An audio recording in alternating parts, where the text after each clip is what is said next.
show, we know that we've got the likes of LA Knight against The Miz, a match that's been built up for a little while now. That match has been building and building and building. So we are getting towards the conclusion of that feud, I believe. They've already faced before. This is going to be the second time. So unless this thing's going to get stretched out a little bit further, it could end tonight. We might wrap it up tonight. And then it could mean that LA Knight goes on to something else. I think that there's a chance that we do LA Knight and John Cena as a tag team. And I think probably looking at Grayson and Austin Theory, who have been chucked together, that would seem like the team that we're going to be putting them up against. So I think there's a chance we are done with The Miz tonight. And then I think there's a chance that we move on to John Cena and LA Knight taking on the Grayson Waller and Austin Theory. So, yeah, that's going to be interesting to see how that plays out. Could it be that The Miz wins because Grayson Waller and Austin Theory are going to get involved and they're actually going to make their presence felt? So, again, something just to keep an eye on. John Cena being on the Grayson Waller Effect show, I think that further plays into it. I think that we could see Austin Theory getting involved there. Theory and Cena competed against each other at WrestleMania. We've seen a little bit of banter, a little bit of back and forth between LA Knight and Theory and Grayson last week. So, again, you know, John is back and he's on the Grayson Waller Effect. Makes me think that that's just another reason why we should be stepping in that direction. And then other than that, there's rumors and reports and other bits and bobs that are doing the rounds. So we can get our teeth into all of that. So I hope everyone's well. Hope everyone's had a good day. And news came through 45 minutes ago as well that Dana Warrior had sadly been let go by WWE. Obviously, there's a few people that have been released today by WWE. It seems like one of the most high-profile names was Dana Warrior, who has been let go due to the merger. Yeah,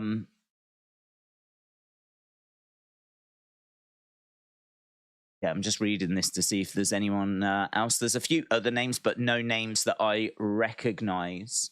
Fightful confirmed that QT has agreed a short-term extension with AEW. He'd been working on a talent contract. I've only just seen that.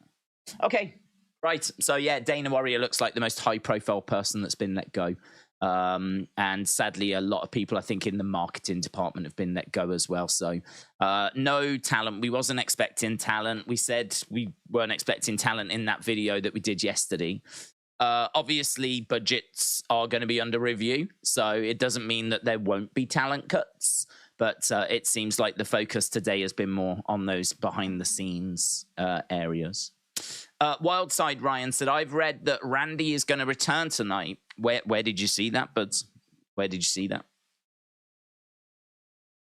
I would be interested in reading that. I'm a little bit out the loop, to be perfectly truthful, because I've been doing a couple of other bits. But I have read a fair bit. I can't say I've seen anything on Randy's return. So I'd be interested to know where that's been reported. Amy Jobson, hello. Hasib said, do you think LA's popularity has got a lot to do with the Bray feud? If that feud never happened, he would never be this popular, or has it got nothing to do with Bray? I don't think it's really got anything to do with Bray. I think that LA's popularity, LA Knight himself said that there was a change around March where like he started to get these bigger reactions. So the feud with Bray kind of wrapped up at Royal Rumble. Like, I think the next show after Rumble, they both said, oh, we're moving on, kind of a thing. And that was like the end of January. So you've got February where there's no LA Knight Bray stuff going on. And then in LA Knight's own words, March is when he starts to see these bigger reactions. Now, what I will say about the Bray feud is I think there's a few moments in there that definitely lay foundation work. I think there's some moments in there that definitely grab people's attention. I think like there's a couple of times where he pretends to be Bray and like he dresses as Bray, comes out as Bray. He's got the little lantern and everything. Does his Boy Howdy impression, Uncle Howdy impression, his Bray impression. So there's parts of that I think definitely grab people's attention. And I think that feud puts him on people's radar, right? Because I think, to be brutally honest, to be completely truthful, I think a lot of people that have got into LA Knight didn't watch him when he was in NXT. And I think a lot of people that have watched LA Knight certainly didn't watch him when he was with MWA or when he was over with Impact. I think for a lot of people, and this is no knock, I'm not knocking anyone on this, I'm just saying that for a lot of people, and again, not everyone, but for a lot of people, I think they were exposed to him for the first time when he came to the main roster as Max Dupree. Then obviously he shifted to LA Knight. And really between, I would say, the moment that he stopped being Max Dupree to the moment that he got over and people were starting to, like, you know, chant for him and everything around March, kind of pre-WrestleMania, anything that happened between that was laying the foundation work. It was introducing him. So the Bray feud definitely plays a part, but it's not the reason as to why he got over, because he came out of that feud in February and, you know, there was still general malaise. Like, there was a few cheers for him, but nothing like what you're seeing now. So for me, like, the Bray feud definitely serves a purpose because it gets him on TV. It gets him on TV. It gets him in front of people. It's a high-profile feuds. But to say that he's only over now because of the Bray feuds would not be accurate, in my opinion. That wouldn't be accurate. I think that he got himself over. He got himself over with his catchphrases and his promo delivery and some of his impressions that he was doing and bits and bobs. And people looked at it and went, I like this guy. I like this guy.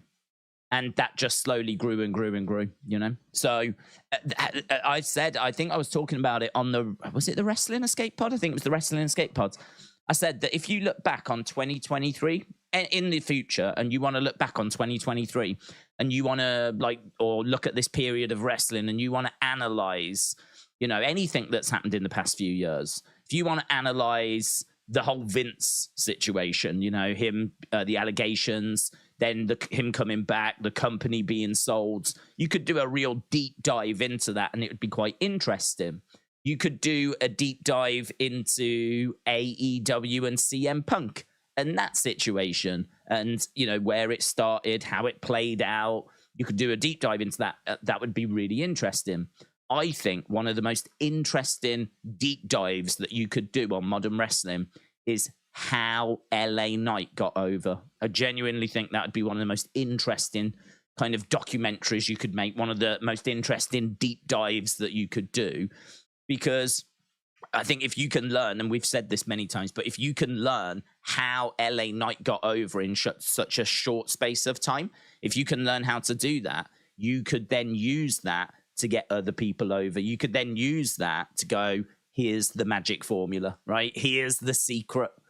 I mean, like, he's getting crazy big reactions. So how do we get crazy big reactions for other talent in the future? Well, we can take lessons from LA Knight's journey this year.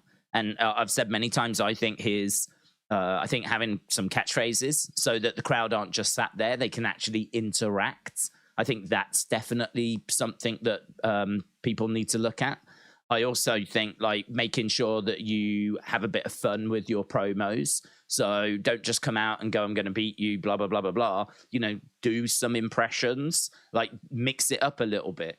Don't just come out and just, like, throw insults. Actually do a little bit like what The Miz has done. I mean, The Miz came out dressed as LA Knight, and that was pretty fun as well. Like, you know, people want to watch and be entertained. So, yeah, mix it up. Don't just come out and basically cut the same promo, but just on different opponents. Like, don't just get a promo you're comfortable with and then just change the name, right? Which a few wrestlers do. What you need to do is mix it up. Make sure that you're really mixing it up, keeping the audience on their toes. yeah, I mean, like, honestly, as you said, a deep dive there would be very interesting.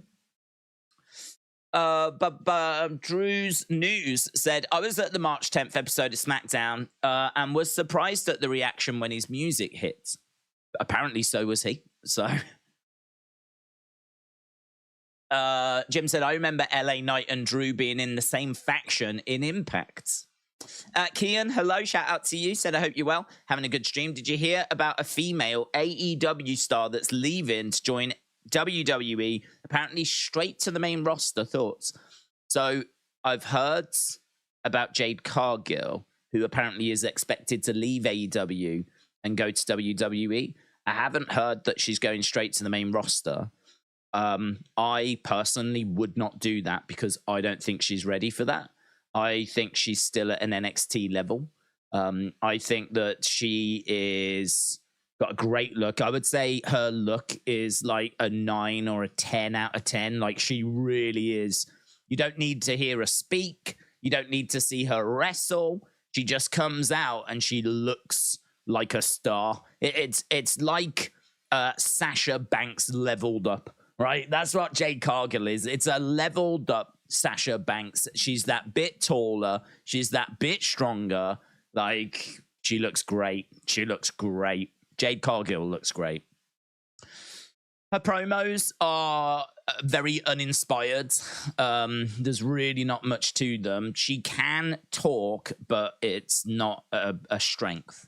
She doesn't, it's not like she whispers or she can't, like, you know, throw a bit of sass in. She's definitely got the ability to add some sass and to put a bit of spice in, right? It's not like she's not a horrific talker.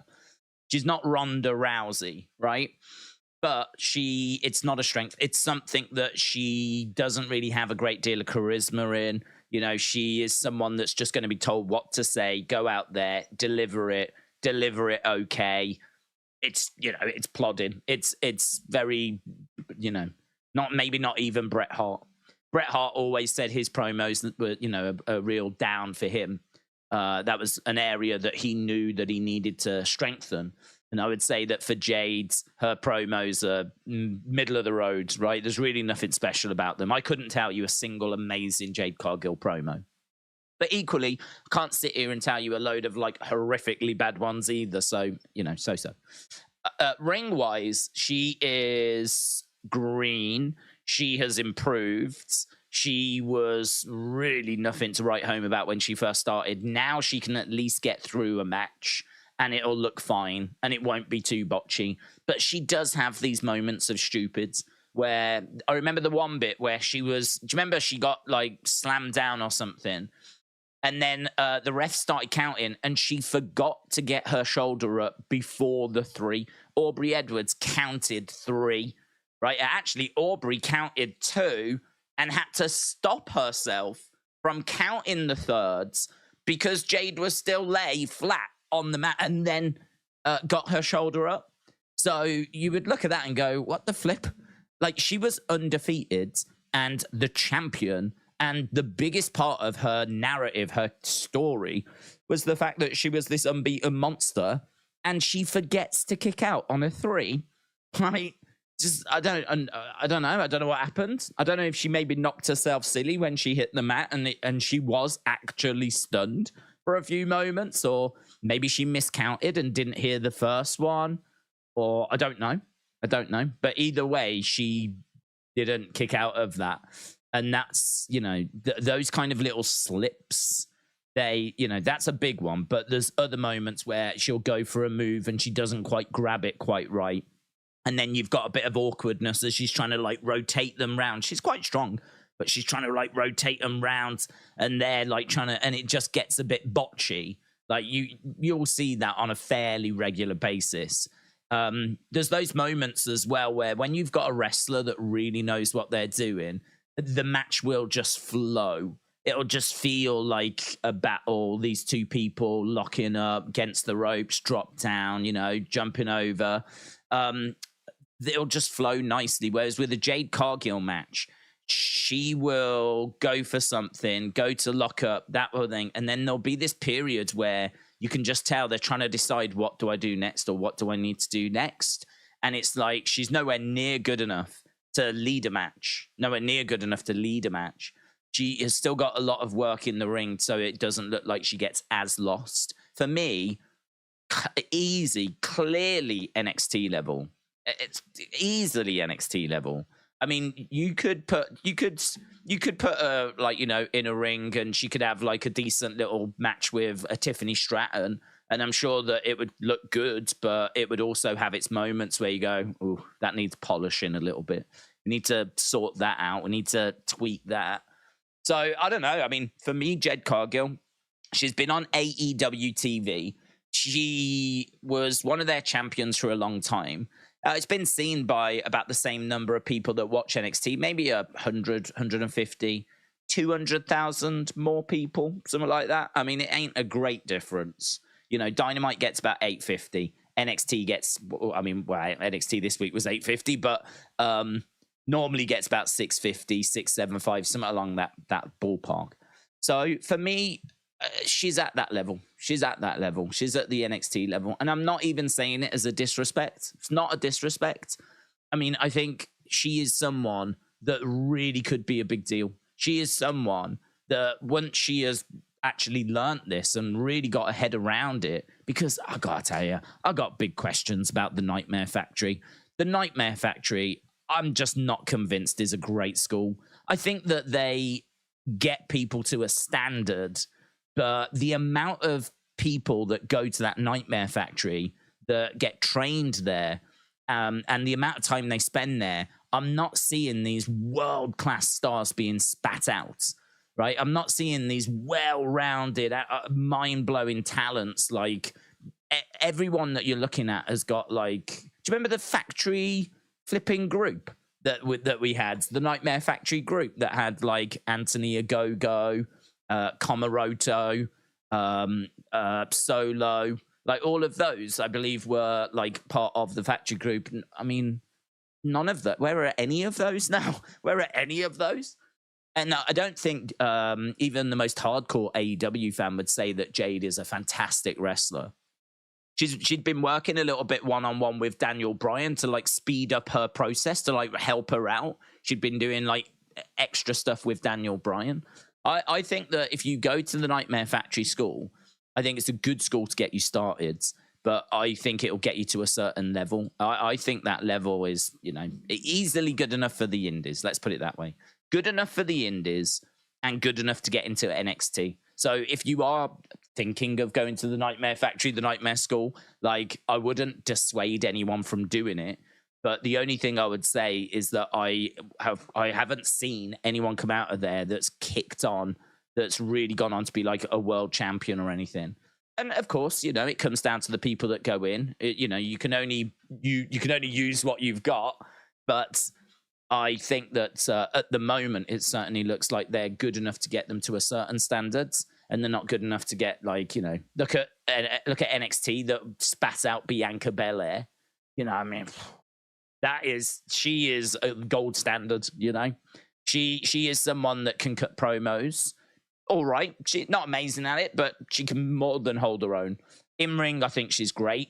Really athletic, really strong. Doesn't get lost in matches. She's gone on to main event WrestleMania. She's had a world title run. She looks the part. She's a big star. Kids love her. I mean, she's around for the foreseeable, isn't she? She's a massive name in the women's division. Yeah, the only thing you could say is that maybe her gimmick has run its course. You know, the skipping down, swinging her hair. Maybe that's run its course, and we need to start looking at her doing something a bit different. I know there's a lot that want to see her turn heel, but that's got nothing to do with her training or her. That's just to do with the fact that her gimmick has maybe run its course. So, I've not seen that she's going to the main roster. I wouldn't put her on the main roster personally. I'd put her down in NXT and give her a run there and get the Performance Center to do some work with her. Because the reason why I would do that is there's no rush, because we're not desperate for her. She ain't going to do anything to the ratings, right? You ain't going to put Jade Cargill on SmackDown and all of a sudden the rating's going to go up. You're not going to put her on Raw and all of a sudden the rating's going to go up, right? She ain't going to do nothing for ratings. When we're not in desperate need for Jade Cargill, right? what's she going to be bringing anyway? So you might as well work with her, improve her, get her creative sorted, get her character, her presentation. Think about her theme music, her Titantron, all of that stuff. Get all of that worked on. Get the, when they come into the entranceway, they always do a little pose or something, right? When they first walk out. And then when they get to the ring, they'll do a pose. Raquel does the back. Liv goes over to the ropes and sits on the ropes. Rhea crouches on the edge of the ring with Dominic in front of her. Like, everyone does a little pose. Like, that's part of your process when you go to the Performance Center. They'll give you a theme music. They will give you an entrance pose. They'll give you an in-ring pose. And they'll kind of walk through, this is our expectation. This is what we want from you. She ain't got that. I don't think those same expectations are in AEW. I don't think they have them do those kind of poses, if you will. WWE is a different beast. It's a different animal. And it's in her benefit to go to NXT first. And it's in WWE's benefit as well. So I will be surprised if she goes to the main roster. Let's put it that way. I can't say she isn't. Apparently someone said she is, but I'll be surprised if she is. I followed Jade's career. I'm a fan. She's not a good wrestler. She hasn't improved that much. WWE fans are overhyping her. I'm pretty sure they haven't seen her matches. Jay, shout out to you. I've seen her matches. Maybe the majority haven't seen her matches. I think that my feelings on her haven't changed. I think that she has great potential. I thought she had great potential in AEW. And they were investing in her by keeping that mid-card belt on her and building her up. She got to that kind of 50 mark. The problem I had was that it was very clear that she was not quite ready to be on TV. Like, I think we've watched her developmental journey on Dynamite.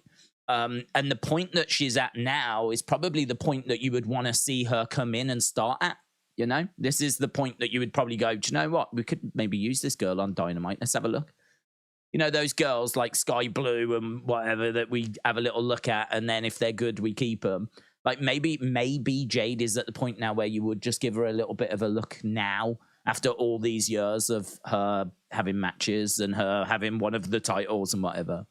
So, and I also think her creative has been atrocious. I mean, for that period of time, she's had baddies, like these girls with her, that have she's turned on, and then some of them have turned out to be her opponents. And it's been like mean girls kind of squabbling, but it's never been interesting. It's never been captivating.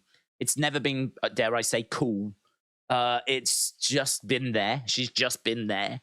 I think if you've got someone like Jade Cargill and you can really put her in a really interesting storyline, and she's developed and improved in ring, she does need even more improvement. She does need more seasoning. But I think that, just based on the look and the fact that she wants to be a wrestler, you've got someone there who it looks $1 billion. She looks amazing. If she was half the worker that Sasha is, then you've got something really special. She could main event a WrestleMania. On her look, not on her promos, and certainly not on her wrestling. On her look, she could main event a WrestleMania. Could you imagine babyface or even a heel Jade? Imagine a heel Jade that can go in the ring, going up against a babyface Rhea Ripley, and doing that as night one main event of WrestleMania. That would be pretty sick. So yeah, I'm all right with her coming in. She definitely needs improving. I've got confidence in NXT to do that. I think the Performance Center is excellent. I think that they've got a great track record of producing talent. Most of the main roster on WWE have come through NXT. They clearly know what they're doing. They've got a whole show just based on the talent that they are working with right now. They have, obviously, the NXT show on a Tuesday. All of those go to the Performance Center and get trained, promo class. They go through drills. They go through nutrition, all this stuff. They've got a whole system set up, which is largely, just ex-wrestlers that have been there, done it, training current wrestlers on how to do it. And it works, and they know what they're on about. And the system has been tweaked and refined over the years. And I think we're at a point now where we can, and we have been for a while, but we've seen it. We can take an athlete that has not watched a single second of wrestling, that maybe is not good enough for the NBA or not good enough for the NFL, but they want to be involved in sports. And we could take that person that's got those athletic gifts, and we can mold them into great superstars. We can give them everything that they need. I think NXT is incredible. I don't think it gets the praise that it deserves. I think it really is one of the best schools out there, and has proven to take these athletes and churn out. I keep using Bianca as the example. My understanding is she never had a single wrestling match before she went to NXT. She was CrossFit champion. She did CrossFit. She was athletic. She wasn't just some woman walking down the street. She was high level athlete, but my understanding was she was not on the indie scene. So and look where we got her. She got her to a WrestleMania main event. So yeah, I would definitely have Jade go down there for a little bit. But hi everyone, I hope you are good. I hope you're having a good night. Tyson Fury and Bray Wyatt, shout out to you. Roman's next title defense will be at Crown Jewel, said Kieran. Do we know who against? Is there any word on the street as to who that might be against? Does anyone know who they would want it to be against? I don't think Cena, because we did that. That was SummerSlam, wasn't it? Was it 2021? We did Roman against John Cena, so won't be that. There's a few that want to see the LA Knight match. I don't see him being at that level. I don't know that he'll ever be at that level. I think he will be at a world champion level. I think we can get him there, but I don't know that we can get him to be the guy that's beating Roman Reigns. I mean, I don't even know if we can get him to be a guy that goes up against Roman Reigns. I feel like we probably could, considering that Logan just got the opportunity out of literally nowhere. He just said a few comments on a podcast, and next thing is in the flipping main event of the Saudi show going after Roman's title. Maybe you don't have to put that much thought and work into it. Maybe it's just that they're Roman's in the ring, LA Knight comes out, exchange a few words, blah, blah, blah, blah, blah.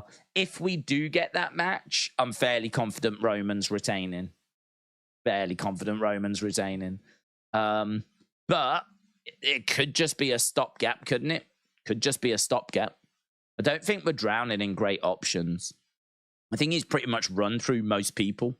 So I'll be interested to see who his next opponent is going to be. But Jade should work NXT for 6 to 12 months. If they rush her to the main roster, I think these big matches people want with the WWE veterans could be a flop.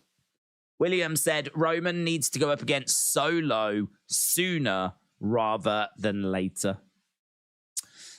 If Logan can get a shot at Roman, LA Knight is sure to get a shot, says Jim. Roman won't lose until Mania, said JJB Gaming. Roni said Roman's next match will be AJ Styles, and that'll be at Crown Jewel. AJ is a very good shout. AJ has got himself into a situation, hasn't he? He was standing up for Michin. That was against Jimmy. That then led to a match with Solo. AJ does seem like he's the one, doesn't he? He's definitely got himself involved in that world. And for some reason, OC are not quite there with him. I think they will back him. But yeah, that is actually quite an interesting angle that we need to look at tonight. What's going on with the OC and what's going on with AJ. That is definitely something that we need to be keeping an eye on. So yeah, I think you're right. I think AJ is going to be the one for Roman next. Ultimate Mix said, hello, Days. Pro Wrestling Unlimited reported Roman's opponent in Saudi will be AJ. Right. Okay. Thank you. Cody Rhodes is going to be the one to beat Roman, said JJB Gaming. Thomas said, if you could pick from AEW and WWE to box Tyson Fury, who would you think? Do you think Brock? No. I would. Who would I pick? I would pick probably Anthony Ogogo from AEW because he's an ex-boxer. It's one of those, isn't it? It's kind of like Brock's big and he's strong, but he doesn't have the hand speed. He doesn't have the striking ability. Like, he can throw, but against someone like Tyson Fury, I mean, Fury would murder him like 10 times out of 10. I don't think Brock would beat Fury on any day of the week. Because it's just a different sport in it. It's completely different. Even MMA to boxing is completely different. We've seen how MMA fighters have struggled against Jake Paul. Not because they're not great fighters, but because like boxing is different. The whole stance, I mean, the stance in MMA is quite square at times because like you do go into a southpaw or orthodox stance, but you will also be very aware of being taken down. So you've got to make sure that you're not leaving yourself open for takedowns. And that is not an option. That is not something that exists in boxing. So that stance is different. So again, you know, an MMA fighter going up against a boxer is very difficult because their fundamentals, their basics are different. Where they're coming from is a different world. There are obvious crossovers and similarities. You know, MMA and boxing both have striking, but there are a lot of differences between them as well. And so, you know, you take someone like Brock, who has been an MMA champion. He, you know, he's big, he's strong, but he would get destroyed by Tyson Fury. To be honest, everyone would be destroyed by Tyson Fury. I mean, unless you've got some boxing ability. Unless you've got some previous boxing, which I think Baron Corbin does. I believe Baron Corbin was a Golden Gloves champion. How much he does it now, I really don't know. He would be destroyed by Tyson Fury. So, like, if you wanted to make it, like, competitive, then, you know, you'd have to be looking at someone that's got previous boxing experience. So, for me, Anthony Ogogo or Baron Corbin, if you wanted to just have a laugh, you just wanted to have a little bit of fun and you just wanted to go like, oh, let's see what happens, then, you know, just go Roman Reigns or, you know, Brock, as you said, like just go Cody with one of the biggest stars, and just, you know, that's probably the one that will get the most interest, is if you go Roman or Cody or Brock and put them in there with Tyson Fury. More people would be interested in that. But if you want to have like the best fight possible, then you're going to need someone with previous boxing experience. So you're going to go Anthony Ogogo or Baron Corbin. I don't know. I'm trying to think if there's anyone else that's got previous boxing experience. I mean, to be honest, Logan. Logan has got previous boxing experience, hasn't he? So Logan, you could put Logan in the conversation. But I wouldn't. I've had enough of Logan. Jay said, did you think Endeavor are concerned with the 1.3 million rating for Raw? A word with Triple H. I don't think there will be concern. I think there will be awareness. Will they have a word with Triple H? It's probably come at the worst time, to be honest. You know, it's kind of the last show before the changeover. There's enough reasons as to why it's happened, but it is also a problem. Like, it is also something that needs to be addressed quickly. You know, this is hard. I've said this so many times. It doesn't matter if you do YouTube. It doesn't matter if you do a wrestling show. It doesn't matter if you do a podcast. Like, it is hard to get viewers and engagement. It's not an easy thing. It's one of those that once you've kind of got to a certain level, it becomes a bit easier. But when you're operating at this level where you're trying to, you know, beat yourself each week, right? Well, you're basically competing against yourself as well. That's hard. That is difficult. You know, we know that Raw gets 1718, so anything below that is going to be seen as a disaster. And obviously anything above it is going to be seen as great. So for them to do a 1-3, now there was obviously reasons for it. There was a big game and whatever, but you can't use that as an excuse. I mean, the excuses will be big game. I think, was it Aaron Rodgers? I think 9/11. It was, I don't know, there'll be a whole laundry list of excuses, but it doesn't change the number at the end of the day. And it doesn't change the fact that if you had red hot prime bloodline with Sammy and all that stuff kicking off, and that was on Raw, I don't think you do 1-3. I don't think you do 1-3. I think you do a much higher number. It also doesn't change the fact that if you'd have gone and got The Rock and advertised The Rock for Raw, that would do better than 1-3 as well. The problem you've got is that 1-3 is a low number, and there are reasons and excuses, but there is always a way of improving that number. There is always a way you can go, well, you could have done this. You could have had that. You could have had the bloodline. Could have had The Rock. You should have seen it come in. It wasn't a surprise that you was going up against the game in the NFL Monday night. Did Monday Night Football surprise you? Was you surprised by Monday Night Football? That's fun, considering it's been around since God knows what decades. And to be honest, I don't know that they're necessarily using it as an excuse. It's a reason. It's a reason as to why it happens. But they have to take ownership of the fact that there is stuff they could have done. I think anyone saying, look, there was this, there was that, they're excuses. Excuses. You know, you can say, it was this, it was that, it was that. If that kind of thing continues, you don't get a big TV deal. As simple as that, innit? You can say, yeah, but there was this, there was that, there was this, and TV ratings are declining, blah, blah, blah, blah. Yeah, well, if that keeps happening, you don't get the big, juicy deals from the TV companies. Your company is getting smaller. You are getting less money coming through the door. I don't think that's what's going to happen. We're only talking about one result, but what I'm saying is you can't just say, yeah, but it was because of this, it was because of that. The rating was bad. It was really bad. It was really bad. And they definitely do need to address it. So, but I don't think there will be concern because at the moment there's not a pattern of it. It's just a one-off. So at this point, it's not like, you know, mass panic running around. Oh my God, what do we do? But what they're not going to want to see is that trend continue. And if I was Endeavour, I would want to see a response. I would want to see that whatever went wrong this week is fixed next week. So I would want to see next week's Raw come back with, you know, some sort of response. Certainly wouldn't be wanting to see a 1-3 next week as well.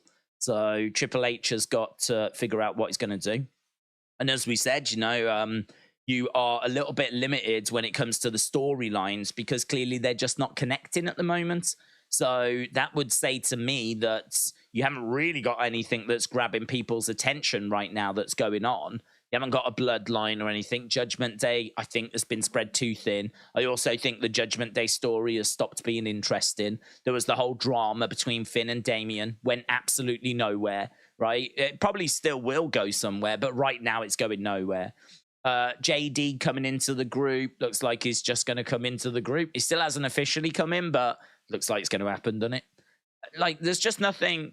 There's nothing that you watch and you go, can't wait for next week, man. Oh, my God, where is this going to go? Where is this going to go?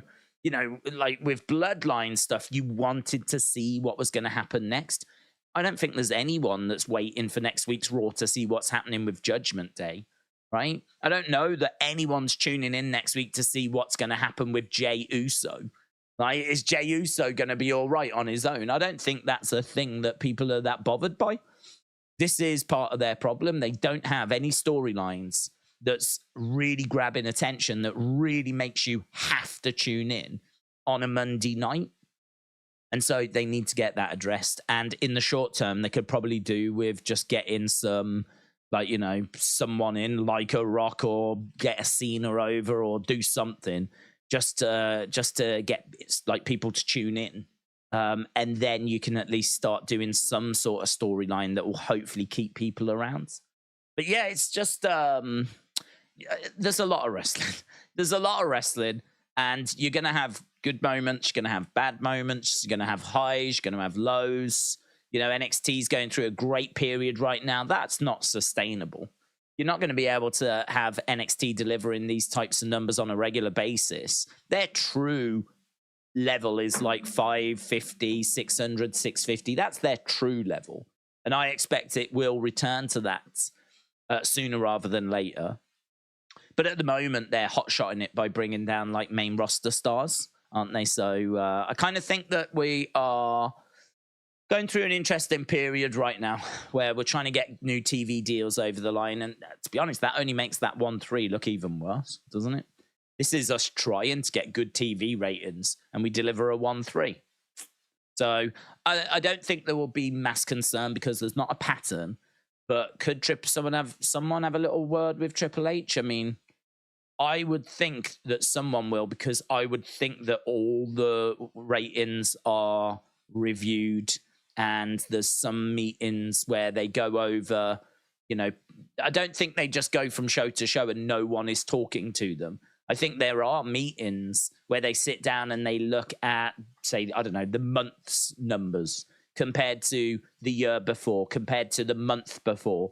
They look at increases, decreases, year-on-year increases, year-on-year decreases, just as you would if you're a business. You know, if you run a business, you're going to look on your year-on-years. You're going to look and see how you're doing compared to yourself last year, how you're doing compared to yourself last month, how you're doing compared to the rest of the industry. Like, that sort of review is obviously important so that you know where you are with your business. I would imagine that Triple H is clearly going to be a part of that.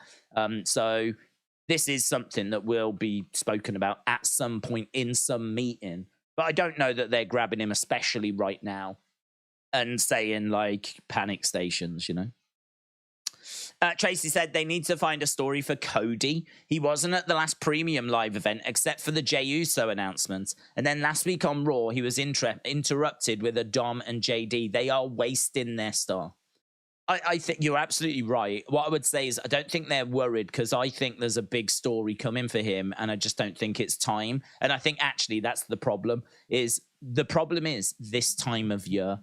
And I think you could fix this problem by having a big show at this time of year. Like, it's been a little while now since SummerSlam, right? And obviously we're getting further and further away from SummerSlam. Where is that next big show? I know some people are going to say it's the Saudi show. And yeah, you certainly do need to put builds in place for that. But, and there's normally a good attendance there. But I don't know. It's not SummerSlam. It's not WrestleMania. It's not Royal Rumble. It's kind of seen as, in a way, the king of the B shows or the Saudi shows. They don't quite graduate for me to an A show. They are the king of the B shows. We don't have the show at this time of year that should be that show is Survivor Series. And Survivor Series, just in recent years, has just not felt that big. I thought Triple H did a fairly decent job with it last year, but it still didn't feel massive. It still didn't feel like a SummerSlam or a WrestleMania.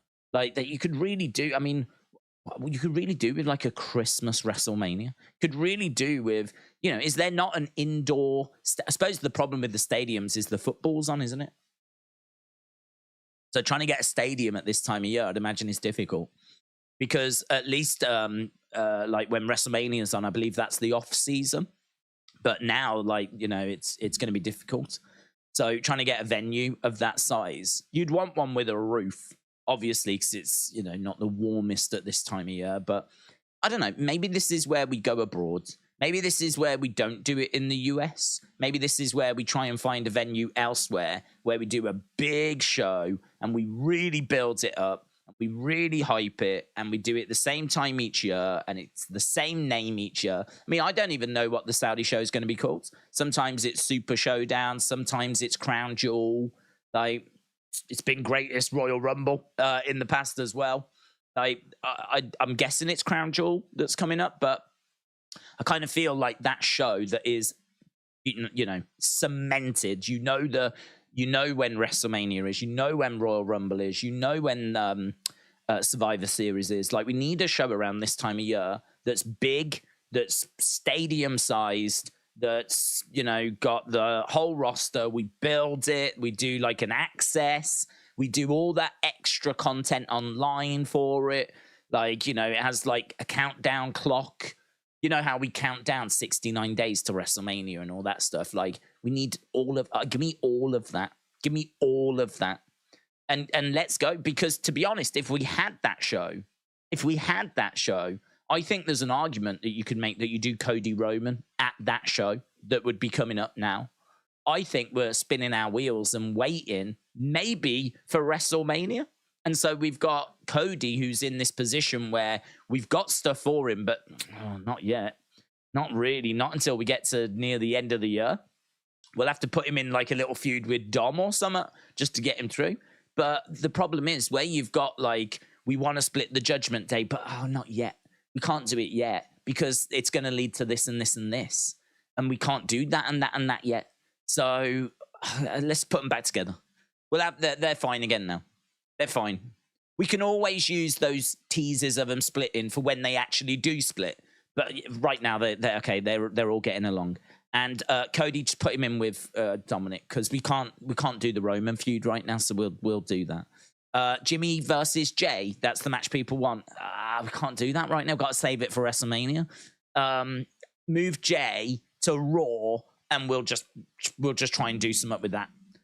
Let's put Jimmy back in the Bloodline, because at least that'll just kill a bit of time until we like get to where we need to get to. Like, for me, all across WWE right now is that. And I think that's their problem, is we're spinning our wheels but not getting anywhere. We're spinning our wheels, but we're purposely keeping like the brake on so that we don't actually move forwards. We're spinning our wheels so it looks like we're trying. We're spinning our wheels and it looks like we're doing something, but we're not actually moving anywhere, right? Someone needs to take the brake off so that this thing can move forwards. Because there's one thing that I always admire about UFC is that when there's a big match to be made, they will try to make it. They will try to make it. So even if like they've got these two undefeated fighters and we're trying to figure out who should face the champion, it's not like boxing where we dilly and dally and mess around. And maybe they'll face each other when they're in their 40s. Like, UFC will try to put these two against each other. And if, someone's going to win, someone's going to lose, right? And then the winner goes on to fight for the title. The loser has to try and find a way back, right? But the thing is, it works. It's fine because that stories get created. All of a sudden, you've got a fighter that was almost at the title that just fell short. Can they get to the title? So now you're watching them going, they can't afford to lose again. If such and such loses again, that's 2 losses in a row. They're going to be well away from the title.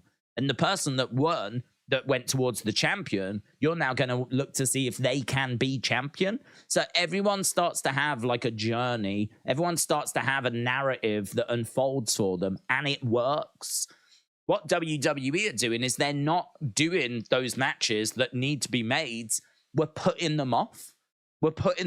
Whereas I think do them, and other matches will present themselves as you continue with everyone's story. It's like we've got a great idea and we know that we want to do something, but it's so good we need to do it at WrestleMania. So let's wait.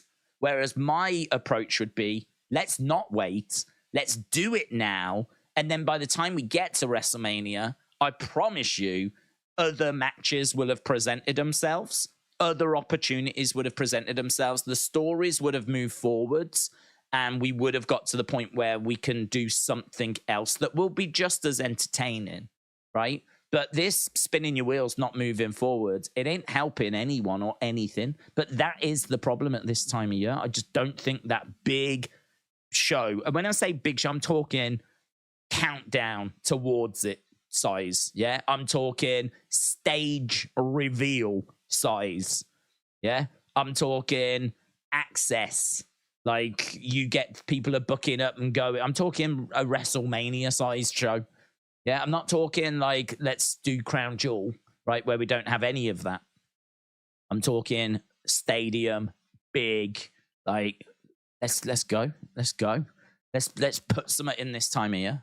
But there's no plans that they're going to do that, and it looks like Survivor Series will be in an arena, and it looks like it's going to be, probably underwhelming again. Not nowhere near the size. I mean, at least with the Rumble, we've started going into a baseball stadium, which I think is brilliant. I think that's one of the best developments that WWE has done when it's come to their pay-per-view presentation. They're really trying to get into big venues. I think it just makes the shows feel so much bigger. It just really does help the perception of the show. Look at All In at Wembley with 80-odd thousand or 72,000. Let's not get into that, but a big show, undeniably big show, undeniably a massive moment, the biggest moment, dare I say, for AEW in their history. That kind of show is important. That kind of show, it really focuses everyone and it gives them something to work towards. I don't know what we're working towards. Russell said, what if the Rumble was moved to this time of year and then you had a 6-month build to Mania? I really like your thought. I think if you was to start the road to WrestleMania now and really start some new stories. So let's say that Payback, all the old stories ended. You'd probably want to move it around a little bit. You could maybe do something whereby SummerSlam ends the year, right? SummerSlam is the end of the year. It's the big blow off. And then the next night is, the season open, right? Because we do that. We do have a season open. I mean, it's pointless because the season never ends. But we do have a premiere season opening of SmackDown, right? I would be tempted to do that. I would build all my stories to SummerSlam. Big blow off. If you've got a new champ or whatever, brilliant. I think you end your stories at that point, and then the next night, season open, season premiere. You call up some people from NXT. You do a big, rejig, whatever. Not a draft, but you just start new storylines. And I think then, that's kind of like the road to WrestleMania begins. And then you can then start working your way towards WrestleMania. I totally agree with the road to WrestleMania starting the year before. I have no problem with it. Right? I think that that would give certainly December some more importance. Because December, we're at the point now where December, we don't even get a show. There was no premium live event in December last year, so we don't even get a show. So that's how bad it's got at this time of year. There's nothing in December apart from SmackDowns and Raws, and even one of those Raws, I believe, was a best of show. So I think one of those has been, in the past. It depends what day it falls on and whatever. But or pre-records, we get a lot of pre-records, which, those results come out straight away. And so then people are like, nah, I don't need to watch this week. So I think if you can make the end of this year feel a lot more special and bigger and like we are working towards something, I think that will help. That will help. And I think don't delay those matches. The one thing that I would struggle to agree with is moving the Rumble, because I think the Rumble is established. We've been talking about, when the Rumble is, when WrestleMania is, when SummerSlam is, all of this stuff, and you can base the year on it. And I think that for me, the Rumble is well established where it is. I would leave it where it is. But I think you could definitely bring something in that kickstarts a road to WrestleMania at the end of the year before. So even if it's like, I don't know, do SummerSlam real soon, and then in November, the end of November, do an event that kicks off the road to WrestleMania. And maybe it shouldn't be Survivor Series that does that. Maybe it needs to be a new show that does that. Or maybe there's a show in December that does that. But something needs to happen at the end of this year, which, gets you some momentum. Either drop a massive show at the end of the year that you build towards and you don't spin your wheels, or you start the build for WrestleMania earlier And again, you plan it out a little bit better. So yeah, I think we've kind of got where we need to get to with that. Tony said, I can't wait until EVP Cody Rhodes introduces WWE Women's World Champion Rhea Ripley, her new opponent, and possible WrestleMania spoiler, Mrs. 60-2. Aseeb said, this might sound stupid. Don't you think WWE need an off season? There seems to be a lot of time where nothing happens like now. Well, I don't think they need an off season, to be honest, because I think an off season I think that's one thing that makes wrestling great, actually, is that it doesn't have the off season. I think that wrestling, we've been watching it and we've been fans of it for, decades. And we've got all these like amazing memories and amazing moments. I don't think that I don't think the fact there's not an off season is what is preventing that. I just think that that we're spinning our wheels. I go back to what I said before. I think we've got matches that we know that we want to do. It's just that if we do them now, what are we going to do at WrestleMania? So if we're gonna stick to this thought process that WWE seem to have right now, then yes, an off season would be the right thing to do, because it seems like you've got creative for say 8 or 9 months, but you're trying to fill 12, right? So in that regard, yes. But the reason why they shouldn't do it is because obviously that would affect their TV deals, and they would get a lot less money for their TV deals because they're not providing 12 months of content, they're providing 9 months of content, right? As well as that, I think that it's hard in this day and age to get people to tune in and check you out. If you was to go away and be gone, like someone could come in and take that audience. You could get a rival company like AEW that does 12 months all year round. So all of a sudden then WWE with their 9 months and then 3 months off, all of a sudden, you've got this rival company that's come along that's satisfying your fans and is providing content whilst you're not around. You are then going to have to play catch up when you start. You're going to have to, come out of the blocks with a bang and try and grab people's attention again and try to win people over again. I think a lot of people tune into Raw on a Monday, not because of the show, but because it's habit. It's what they do. And I'm sorry to say, I think that's a large part of WWE's fan base is dedicated. People like me, people like you, that are dedicated, that want to be entertained, but they know that they won't be every week. They know there's going to be weeks where the shows are going to be not that great, but we still tune in with hope, and we still tune in with loyalty, and because we remember all those good moments. If WWE was to have an off season, then you might be sacrificing that loyalty, because people are creatures of habit, and they may start to find other things to do on a Monday. And when WWE comes back, you might not have people in that habit of tuning in every Monday to watch your show because they have been doing something else for 3 months whilst you've been away. So that's going to put even more pressure on your storylines to be really captivating in order to win people back. And you're going to have to do that every year.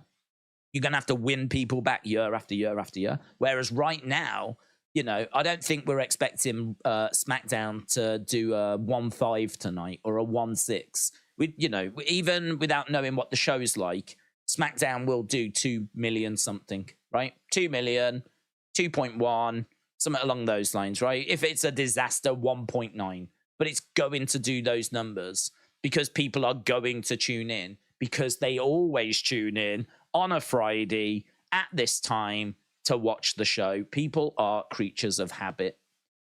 This takes me back to what I just said. What WWE need to do is they need to not have 9 months of content that they tried to stretch to 12. They need 12 months of content. In fact, they need 15 months of content that they're struggling to get into 12, because you're always going to have injuries. You're always going to have problems. Like, you could have something planned for Randy Orton. Oh my God, Randy Orton's out for the rest of the year. We've got something planned for Big E. Oh my God, we don't have Big E now.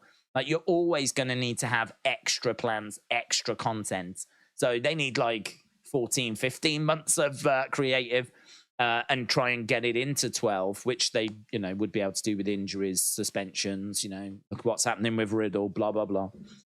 So, yeah, for me, I wouldn't look at the off season for those reasons. I would try and change the amount of content that I had. I think rather than spinning your wheels, rather than, I do understand not just giving people everything when they want it. I really do understand that. I've said for the longest time, I think that LA Knight got really over because people wanted him to be on the shows. He wasn't, and that got them more annoyed, and they wanted him even more, right? So I think LA Knight, like, he was successful, and had people have been getting him, I don't know that they would be as crazy as they are now. If LA Knight had been at WrestleMania, if LA Knight had been on all these shows that people wanted him on, and they were just, being like, you want LA Knight, here's LA Knight, right? And he was being shoved down your throats. If people feel like someone is like being forced on them or whatever, they don't like it. So I don't know that LA Knight would be quite as big as he is now had WWE have pushed him massive from the start, right? And shoved him down our throats from the start. I don't know. Maybe he would. Maybe he wouldn't. But I think that the fans wanting something and not getting it, we know that's a powerful psychological tool, right? If I tell you that this pen is the greatest pen ever, and there's only one of them, and this is the greatest pen, like, the writing is amazing, it's the best writing, all this kind of stuff, and I really hype it up, right? You do a good job of marketing it. You can sell that pen for a good amount of money because people will want the item that is, like, amazing. Oh my God, I want that now. I'm a victim of it. Marketing, like, I see stuff all the time, people selling me stuff, and I'm like, oh, I need that. I'm the worst. So, like, if you've got fans that want something and you're not holding it back, you're not giving it to them, you're holding it back, you're holding it back, you're holding it back. When they finally get it, that euphoria, that relief, that release, it's a very powerful weapon. So I do understand that you don't give people what they want straight away, but I think where you've just got so much in WWE right now, the fans are, I don't even know if they particularly want it. They're just waiting for it. We're just waiting. We're just spinning our wheels like the Judgment Day splitting up. Just waiting. We know that Finn and Damian aren't on the same page, but you tease it, you come away from it. Right now everything seems to be great, and it has been for a few weeks now. And it's like, what are we doing there? You've teased something, it's gone nowhere. It's in regards to that story. It's like, don't need to pay attention until they go back to actually splitting up again, which might be later in the year. And the same with Jimmy versus Jay. Jimmy versus Jay. Why have we not capitalized on that right now? Instead of addressing their issues, and the two Usos that have been together this long, they should be talking about their issues, not, getting onto the same page. Maybe Roman driving a further wedge between them, and it should be built into a match. Jimmy time, there's no reason as to why now's not the right time. WrestleLandy said, how about equally spread Rumble, WrestleMania, Money in the Bank, SummerSlam, Big Four, one every 3 months, all stadium events, and maybe have Money in the Bank at this time of year? I can get with that. I could get with Money in the Bank at this time of year, but you need to make Money in the Bank feel bigger. Money in the Bank in an arena. It was great in London because it was obviously different, so that was exciting.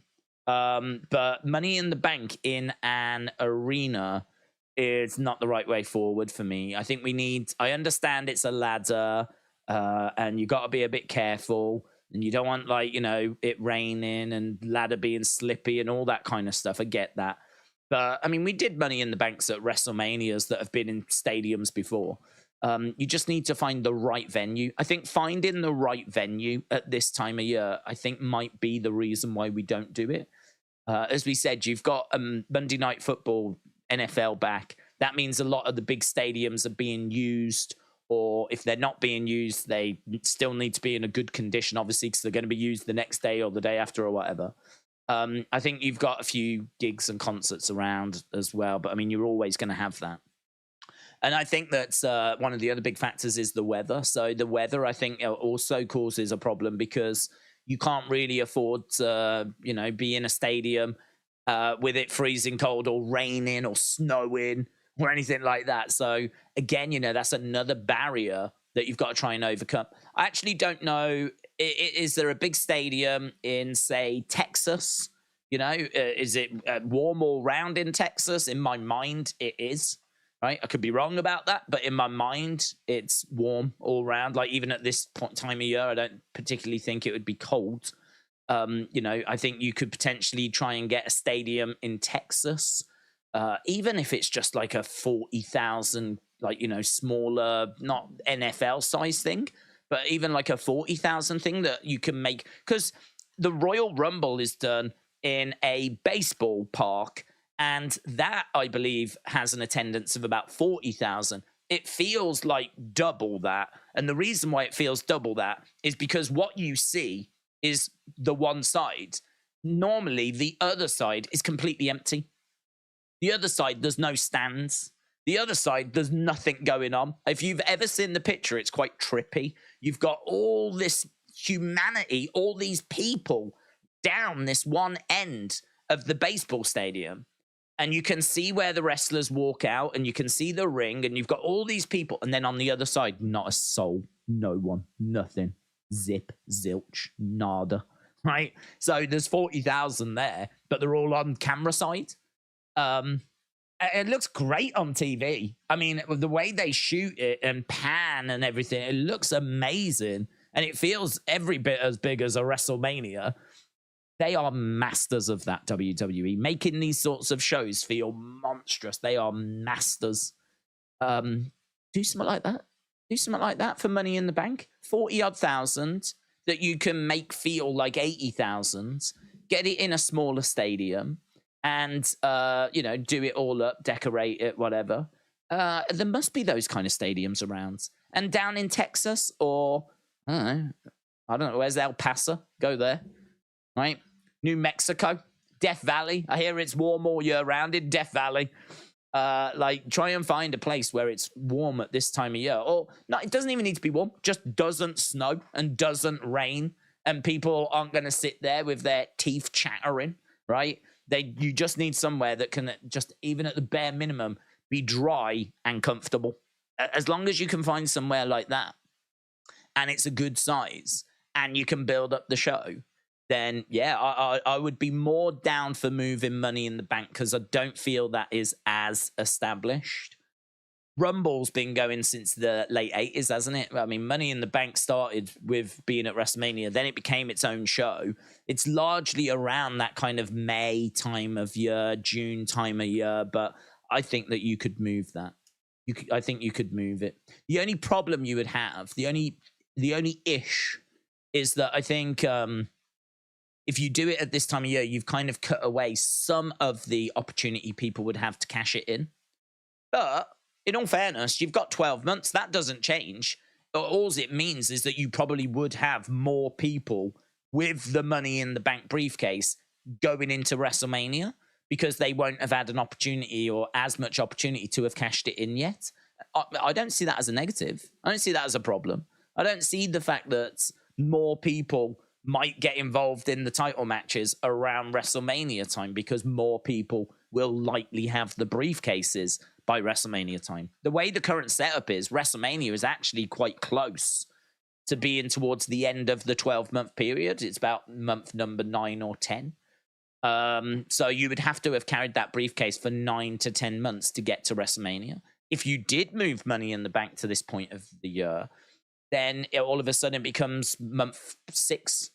Right? It takes a few months away, and it becomes a lot more realistic that people would still have their briefcase at that point, which only adds more drama for whatever title matches are going on. So I would be a lot more on board moving Money in the Bank. But all of this is pie in the sky, innit, at the end of the day, because we ain't going to do any of it.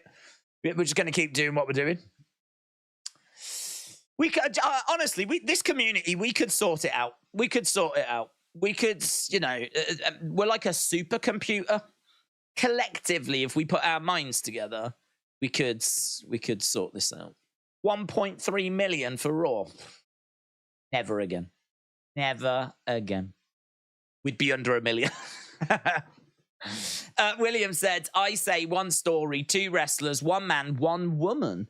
That is all we need. They can wrestle themselves. 1 man for 1 hour, 1 woman for 1 hour. Book that show.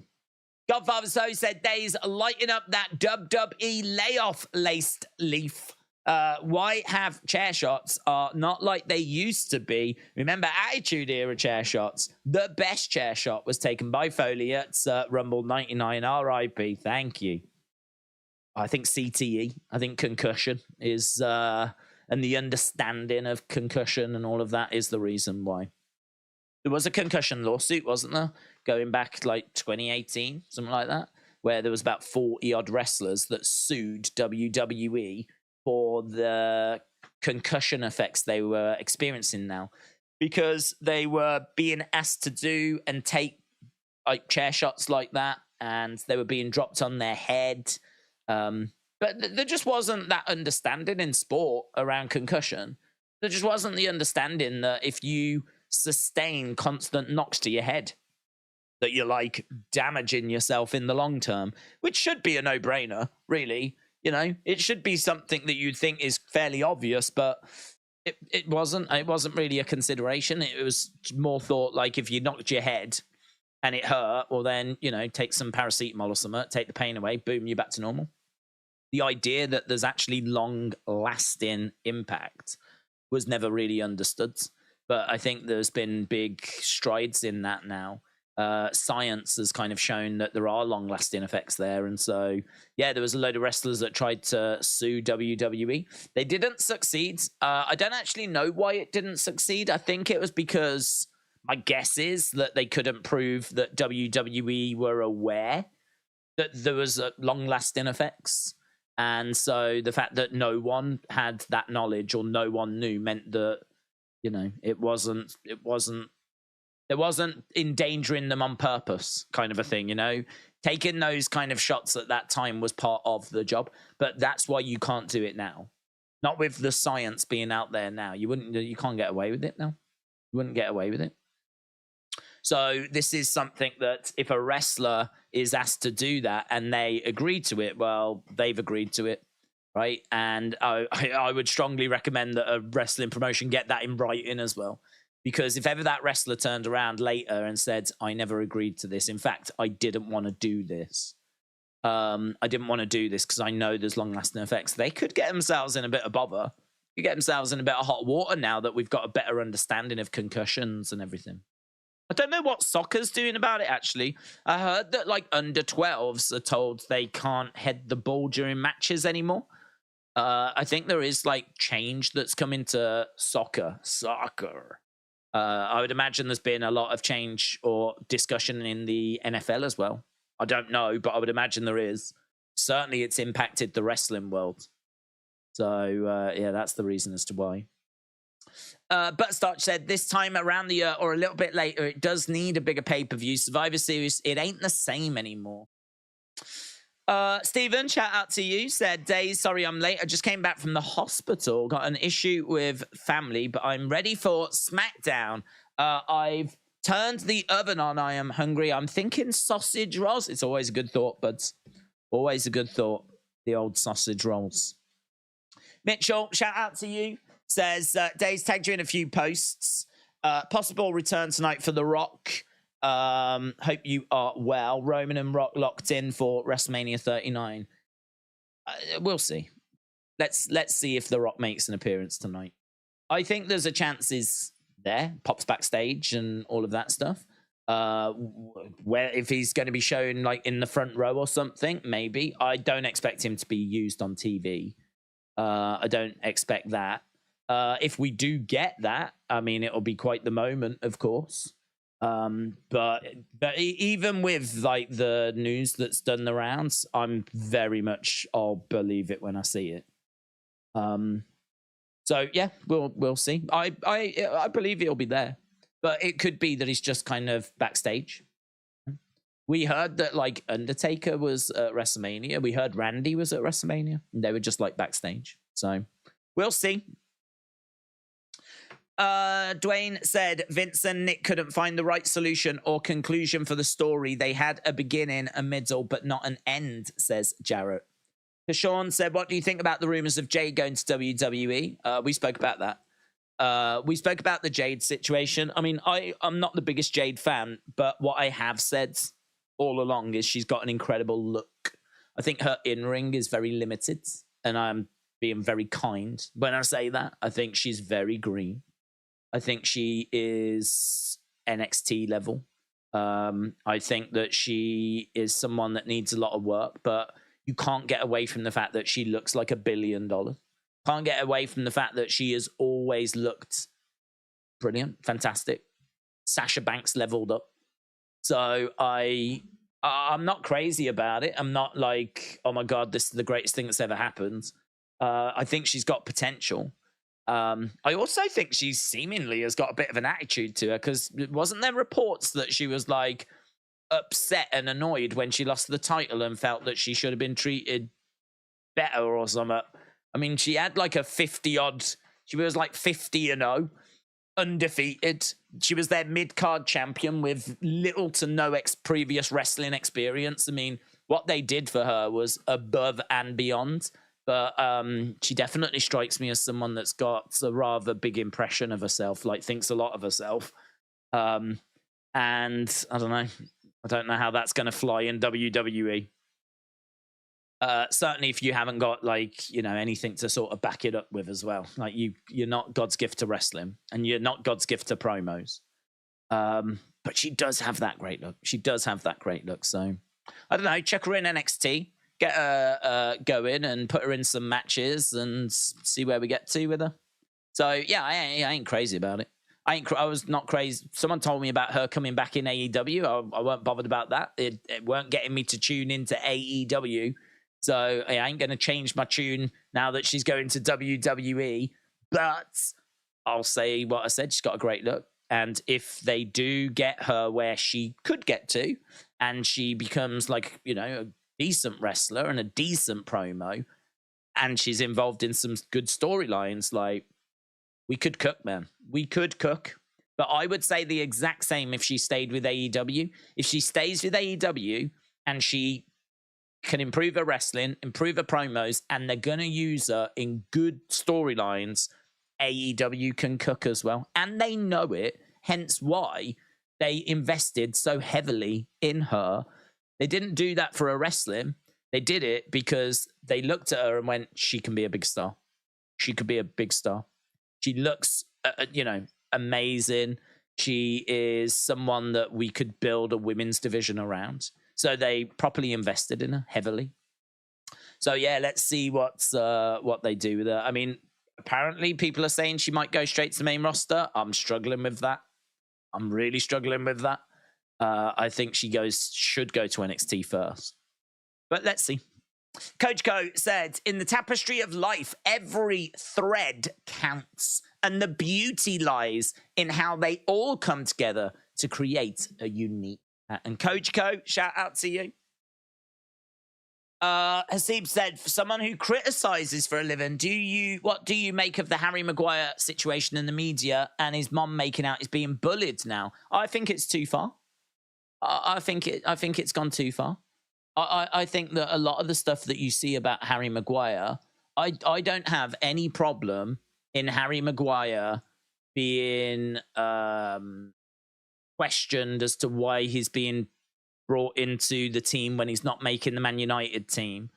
I've got no problems with Harry Maguire's like on-field performances being criticised. Like, I don't have an issue with that because, you know, as you know, we watch wrestling and we criticise like we just did with Jade Cargill, right? I got no issue with that. To be honest, I don't think even any Harry Maguire would have any issue with that. I don't think Jade Cargill would have an issue with that. Like, looking at what you see on TV and saying, like, you know, talking about what you see and if they're good enough and where their skills are and everything, and comparing it to other people, no problem, right? I think though that if you only have to look at social media and see what people are saying about Harry Maguire, that has crossed a line. A line has been crossed. People are, he scored that own goal the other day. It wasn't his fault, right? He was trying to clear it. It came off at a funny angle and he ended up going in his own net. It's sod's law. He's unlucky. But I mean, there's abuse. There's real nasty abuse that's being spread. Lines definitely have been crossed with the Harry Maguire situation, whereby it's not a criticism of performance, or it's not constructive. Like, take the Jade Cargill thing we've just spoke about. We've just said, great look. She needs to go to NXT. She needs to improve her promos and her wrestling, but she is a big future star, okay? I would argue that that's constructive criticism, because I'm saying there's some good stuff there, some bad stuff there. This is what I would do with her. This is where I hope we get with her, right? I think that's constructive. Harry Maguire, right? There is not much constructive criticism that I'm seeing. It's just people going in, calling him a disgrace. There's people that are threatening him, threatening his family, threatening Gareth Southgate. There's this whole snowball effect that's built up that it's Southgate doesn't know what he's doing, and that Maguire is just a donkey and useless. And there's just all this bullying and trolling. It's not even fun trolling. It's trolling, the dark side. It's horrible. Some of it's horrible. I think if you are someone that wants to question, why is Harry Maguire in the England team? You can't even get in the Man United team. We've got people like Gay and Dunk that are playing regular and playing well, that should be getting picked ahead of him. I have no issue with that. No issue with that. That is good. That is good, fair commentary, I think. If Simon Jordan says that, or anyone says that, you take that as the point that it is. It's an interesting point. Why is a player that doesn't play for his club playing for Manchester United? I think it opens up a conversation, which we're not going to have now, but an interesting conversation about experience and loyalty and big match experience. He's been there for England. He's done it for England. He doesn't tend to let England down. You want someone in that environment that what their character is like, and what a character. Getting hate everywhere he turns, getting grief everywhere he turns, and he still walks onto the pitch and, chest out, puts in a performance. He could have buckled. It's probably really hard. I wouldn't be surprised if there's an interview that comes out in a few years' time where he says how hard this period was. And I think there'll be a few people that will look themselves in the mirror thinking, I was too harsh on him there, I wasn't understanding at all. Because he hasn't commented, so people just think it's acceptable. No one's turning around and saying, this is really affecting him. But now we are starting to get that. And now I think there are a few pundits that are starting to question as to whether they've gone a bit too far with it. So I think it's disgusting. I think I'm judging more on social media, what people are saying on there. I can't give you a pundit in particular that's crossed the line. I can't give you anything like that. But give me an hour, I'll find you 1,000 tweets that have, But you're going to get that, aren't you, in this day and age? You've got a lot of keyboard warriors in this day and age. Aaron, hello. Hope you are well. Aaron says, don't get Judgment Day. Their job is to judge in the day, but they show up at night. Make up your minds, lads. Hashtag don't get blind. Hashtag keep your eyes. Great hashtags. That will make no sense to anyone, Aaron, unless they watch the Wrestling Escape Pods. But it's really good advice by our new favorite band, Hojo. What were they called? Them guys. Keep your eyes. Don't go blind. Aaron, shout out to you, mate. I hope you're well, buddy. I think she goes to the Performance Center. She needs the promo skills and to up in-ring work. Kashawn said, if Ricky Starks comes to WWE, would you send him to NXT or fast track him to the main roster to wrestle the likes of Balor, Seth, Kevin, and Sammy? I would take him to NXT. I really like Ricky Starks a lot. I think he's a great talent. I think NXT has got a little bit of a misconception. I think a lot of people think, and we said this the other day, actually, I think a lot of people think that that's just where the raw talent goes, and that's it. Like, if you don't know anything about wrestling, you go to NXT. That's not the case, and it's never been the case. Like, Kevin Owens was a monster on the indie scene. He went to NXT. Sammy was a monster on the indie scene. He went to NXT. Finn Balor, killing it in New Japan. He went to NXT. Asuka went to NXT. Shinsuke Nakamura, a former IWGP champion, right? Champion. Like, the top guy in New Japan. He went to NXT. NXT serves a lot of different purposes. One of the purposes that they serve is to train new people, right? One of the other purposes that they serve is to kind of get you into the WWE style, right? And part of that, as we said earlier, is to do with presentation. So part of that is, if you're Ricky Starks and you walk out onto the ramp, right? What pose are you going to do? What pose are you doing? Okay.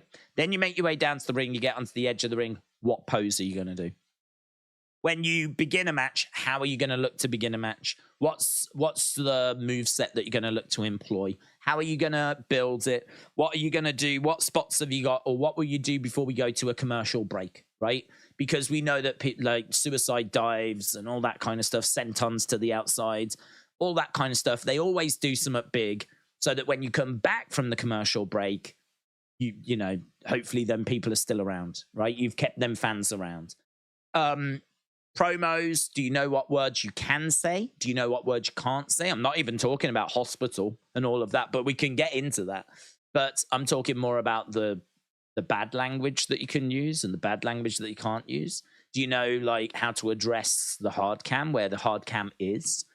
Maybe the hard cam's in a slightly different place to the hard cam in AEW. Perhaps AEW have got specific requests for their talent that WWE wouldn't want for their talent because they are different companies.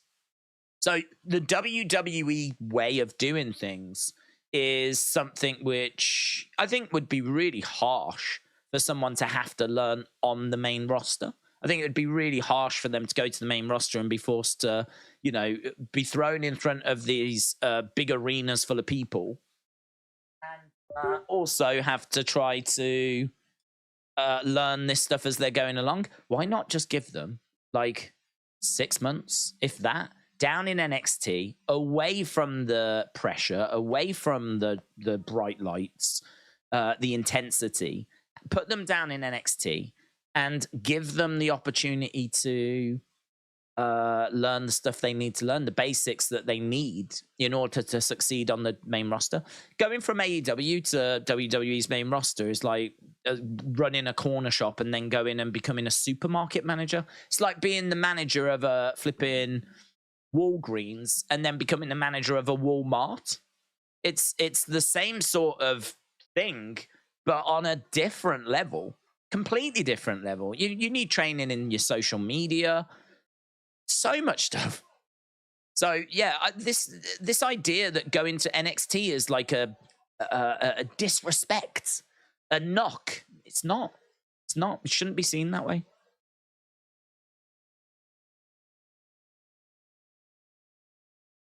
I didn't hear what this was. Oh God.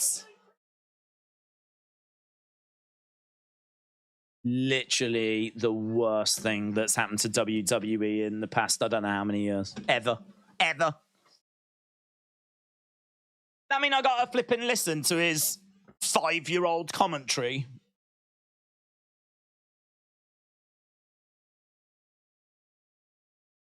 Okay, well, I don't know what he's going to do. Is he getting in the ring? Is he going to say, I know a lot of people out there like him because he's brainwashed a load of people, but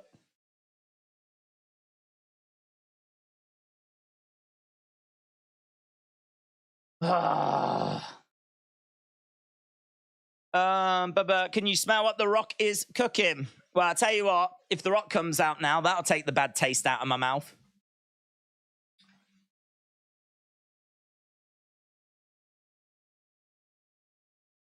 Where are we tonight, actually? Where are we? I don't even know where we are.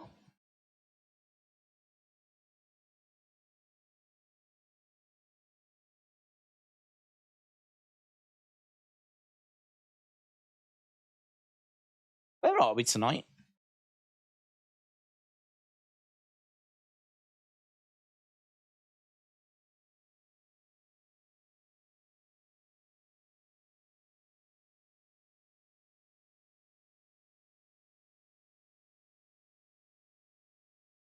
Sonny said, buy my... I don't know where we are. Buy my book, The Thoughts Within a Collection of Poems. Sonny, shout out to you.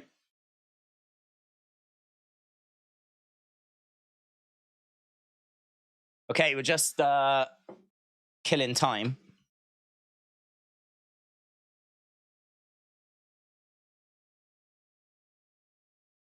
We're in Denver, DEF CON. Shout out to you, dudes. Denver, Colorado. Coming up tonight, we've got The Miz against LA Knight. We've got John Cena. Is Austin Theory. John Cena's going to be on Grayson Waller Effect. Austin Theory making his way out.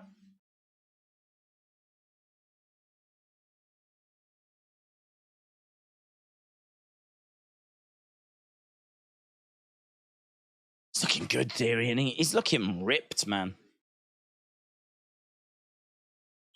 I really hope we get somewhere with Theory. There's been a lot of people talking about Theory and Grayson Waller's tag team.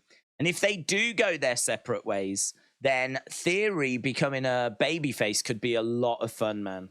Maybe that's what... I kind of like him with that slight arrogance, but we just don't do anything with him. Just don't do anything with him. He's never involved, like, he never cuts great, funny, interesting promos. But he does look really good.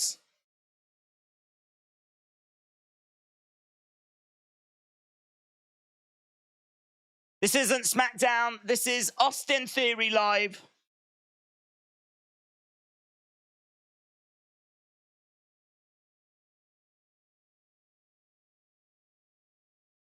He's got potential, says Tharuka. I like Theory, said Lone Star Friends. It's when do we capitalize on that potential? When do we take this potential and really start moving with it? Because he really feels like prototype John Cena. He really feels like he's got the tools you would want.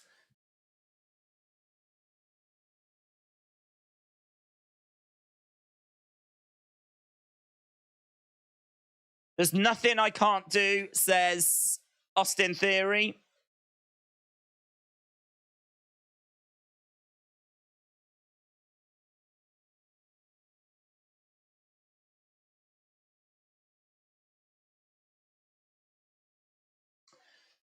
Theory needs 2 or 3 more years of seasoning before he can be the real deal.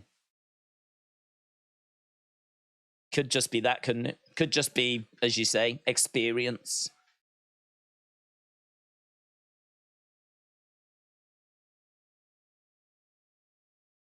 Okay, so Aaron Rodgers getting a mention, which doesn't really mean anything to me. I don't follow American football, but obviously massive in the USA.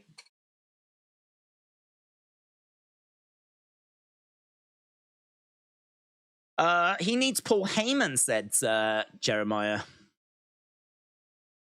Hugh the Light Knight said, can you ask my wife to pay me? Can you ask your wife to pay me? He still owes me. It's a battle of the black tank tops, said Defcon Prime.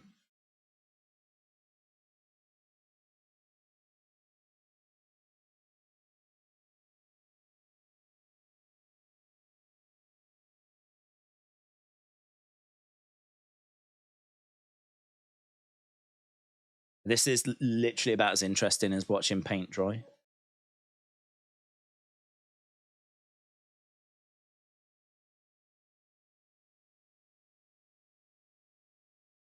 Don't go hunting for Aaron Rodgers action figures. They're really fragile when you take them out of the packaging.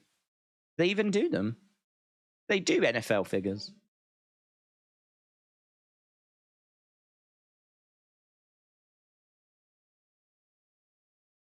Right, the Rock has come out. The Rock has made his way down to the ring. Wasn't expecting to see him. There had been a few words doing the rounds. Is that Boomer in the background that's filming? Is that Brian Goetz? Did you see that guy that came out?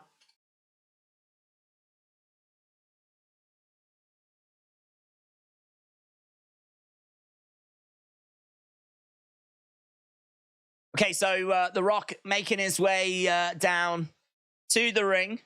Such a shame that this got, like, ruined. Such a shame this got ruined.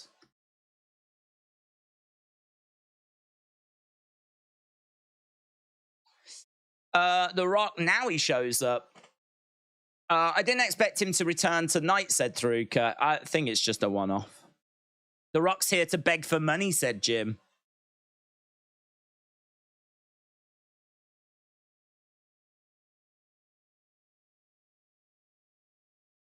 You thought Roman was going to be slow getting to the ring. Look at The Rock.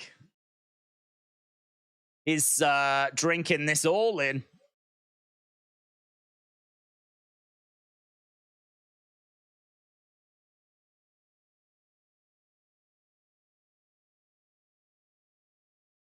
Seeing The Rock back in WWE and even just standing there as the camera pans around him is awesome. It is awesome. But I can't be the only one that's like, why are we doing this? We've had so many opportunities to bring him in and to do something. Like, why has he not interrupted Roman?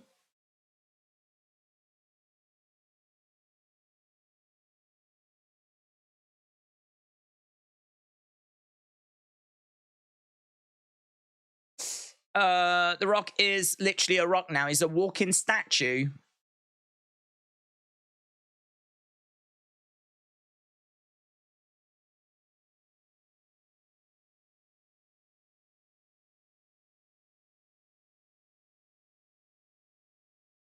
Okay, so The Rock has made his way down. We're going to have to wait and see what The Rock's got to say. He's going over to the other side and greeting the fans. Great reaction. Big pop. Is Roman here? I don't think he is here tonight. No, I don't think there will be any sort of confrontation there. I mean, that's how you would use it, isn't it? Surely. Wouldn't you have, like, Roman in the ring and bring The Rock out? And even just a moment between them, just to plant that seed of, will they, won't they, could they, can't they? We don't even know how The Rock feels about Roman. But he's in there with Austin Theory. This would be great for Theory as well if he wasn't in the ring with a clown and it was just them two. It was just Rock and it was just Theory. And, you know, imagine if Theory had been laying into the crowds, like calling this place a disgrace, really ripping them apart, and then The Rock comes out. Instead, you had Pat in there taking some of that heat away, like responding on behalf of the crowds. This clown, man, he proper gets in the way. He proper gets in the way. This needs to be Rock Roman, or this needs to be Rock Theory. Let's see what the Great One has got to say. Let's see what The Rock is going to say.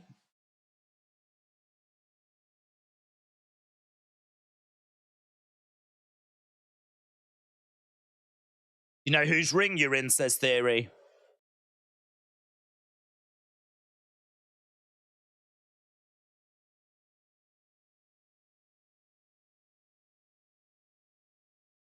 Shut your ass up.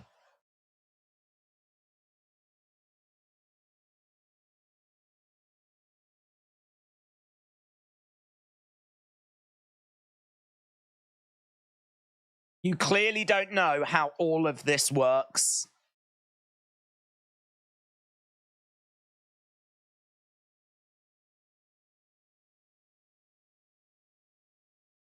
Rock taking his jacket off. Throwing it into the crowds. Finally.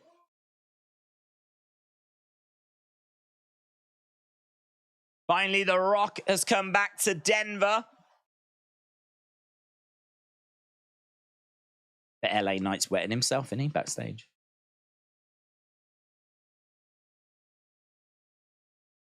Big Rocky chants from the crowds.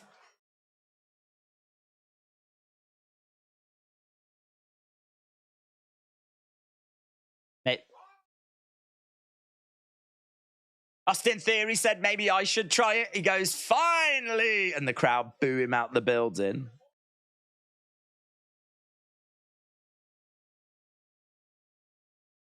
Rock and Austin back in the ring again one last time. That's a good line.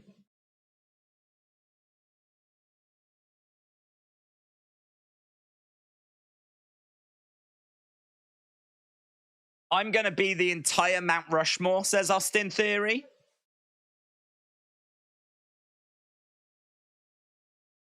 Ooh!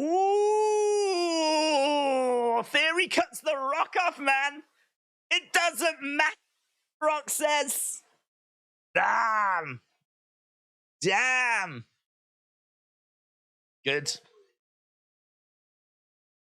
It does matter what the Rock says the Rock.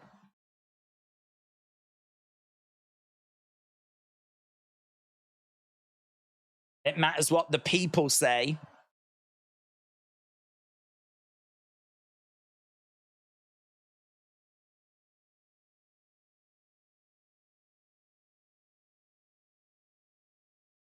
If you want to see me beat this jabroni's ass, give me a hell yeah.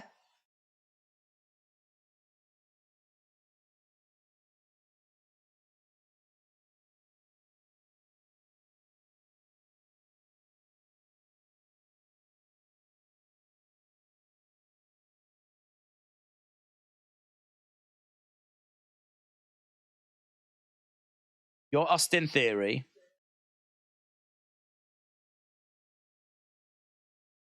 You're from A-Town.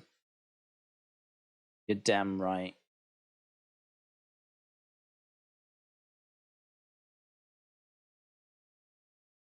You're an a-hole.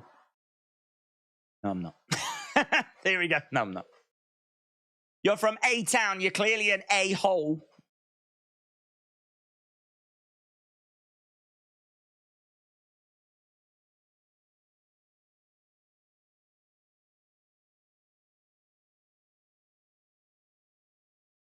This side of the arena is going to chant, you are, and this side is going to chant an a-hole.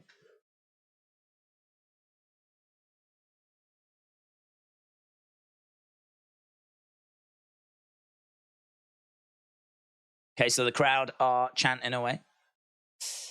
The Rock is back. Only just tuned in, said DB Mikey. Yeah, I don't think he's back. I think it's just a one-off appearance. There was reports that he was going to be on the show. I said earlier, I'll believe it when I see it. I expected him in the crowds. I certainly wasn't expecting SmackDown to open with it. Okay, so the crowds do that. Chant the Rock thanks them.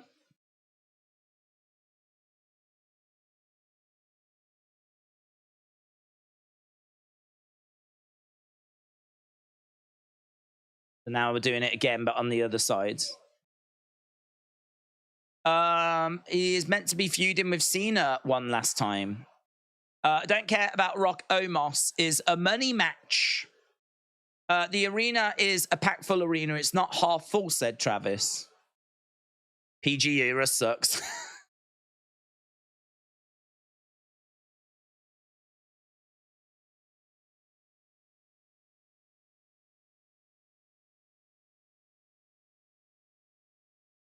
Okay, so the crowd are chanting.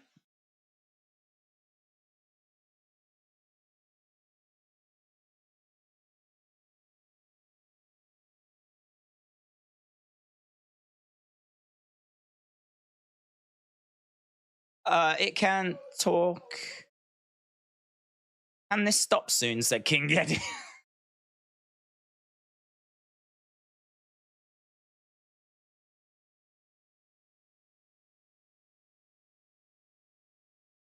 Let The Rock tell you this. Your name's Austin Theory.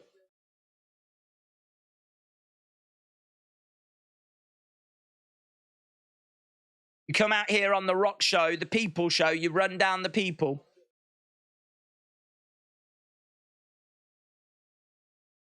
In about 3 seconds, The Rock will whoop your candy ass. Theory throws in a few shots at The Rock.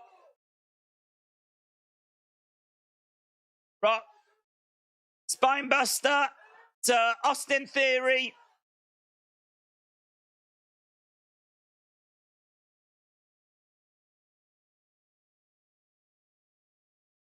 Looks like we're going to be getting the People's Elbow.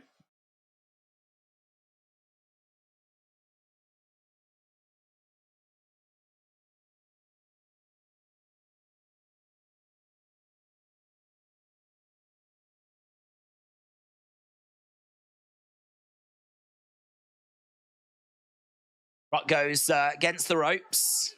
People's Elbow coming up. Drops it. They let The Rock say, "Such your beat ass up," but mute everything else, said Stacy. It was a stupid chat because they cut the sound, said Matthew.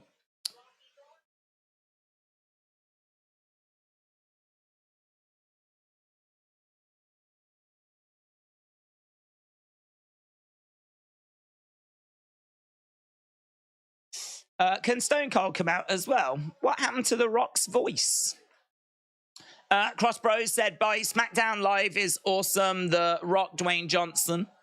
Do you think he runs into Roman?" That's what I want to see. That's what I want to see. I mean, all of this is just a moment for the fans, and it's just a moment for the live crowds. Get them to chant a few things, pop the rating, you know, bit of energy, bit of excitement. But there's no substance to it. There's nothing to get your teeth into. I mean, I need to do a video on it, but I don't really know what to say. The Rock was here. He verbally ran into Austin Theory.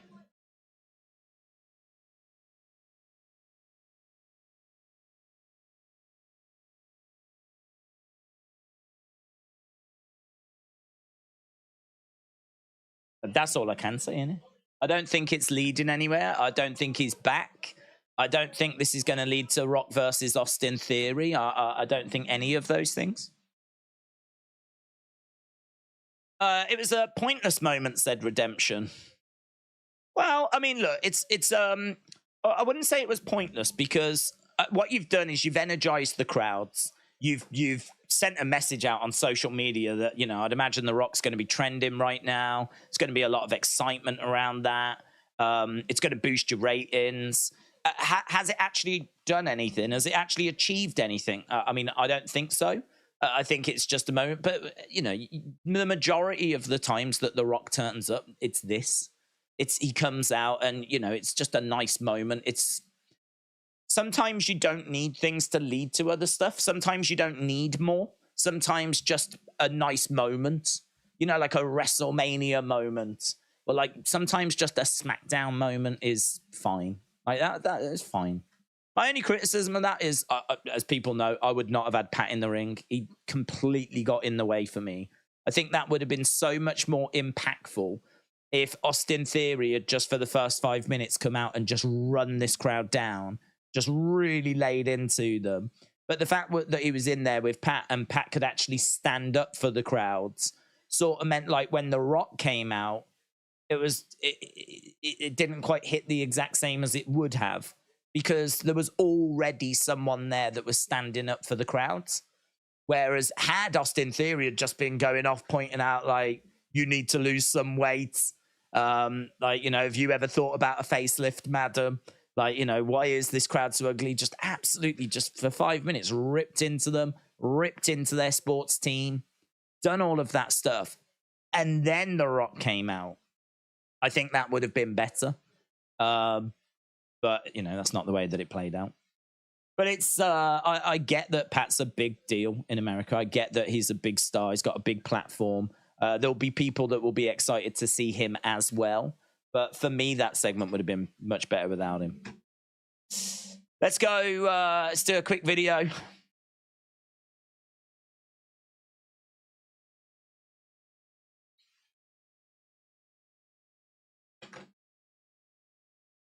Breaking news coming out of SmackDown. SmackDown has begun with The Rock. The Rock came down to the ring. We had Austin Theory in there. The Rock came down. He stood up for the people of Denver. There was a back and forth between The Rock and Austin Theory.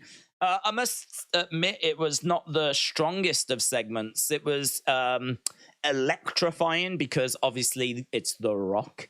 And the crowd were obviously heavily involved.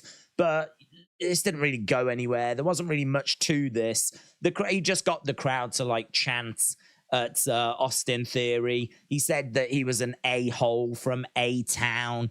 It did go to a people's elbow, so we did end it with that. I think it's nothing more than a nice moment, and there'll be certainly a lot of praise for this. There'll be a lot of buzz for this. There's a lot of love for The Rock.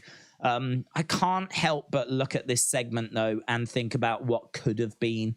I can't help but look at this segment and think, why wasn't Roman in the ring or Solo? Could you imagine if Paul Heyman and Solo were in the ring and then The Rock came out and had a word with Solo whilst Roman's not around, and what kind of conversation that might have looked like? Or imagine if it was Roman in the ring and The Rock had came out. Imagine what that kind of conversation would have looked like. Like, we have been waiting for The Rock to come back for a long time. I can't help but just feel just that little twinge of disappointment that it wasn't as part of a bloodline story.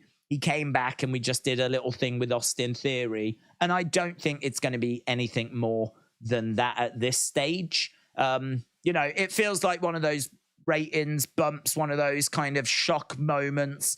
The other downer was that this had leaked, and that I think someone from Pat's podcast had leaked that he was on his way to SmackDown. Didn't mean that I expected to see him in the ring, though. I have to admit to that, I didn't. I really thought he was going to be shown at ringside, or maybe not even shown at all. Perhaps he would just be backstage. So, yeah, a lot of mixed feelings on this. But I suppose the overriding one is it can never be a bad thing to see The Rock. It can never be something that you can be, like, really down on if you've got the Rock on the show. I just can't help but think we could have done it a little bit different. But, yeah, an electrifying moment. And the pop when he came out was monstrous. It was monstrous. Right, let's go back to the show. Let's go to our opening contest then. We've got AJ Styles in the ring. He's going to be taking on, I believe, Finn Balor. AJ versus Finn. We got Judgment Day that are in the ring. We are looking at what happened last week. I would ask a question as well. Like, I don't really know what question to ask. I could ask the question, did you like that Rock moment? But I don't see why you wouldn't. As I just said, I think the only criticism really is there are other things that I think you could think that you would do with him better than what we got. But it's The Rock, innit? Having him on the show is great.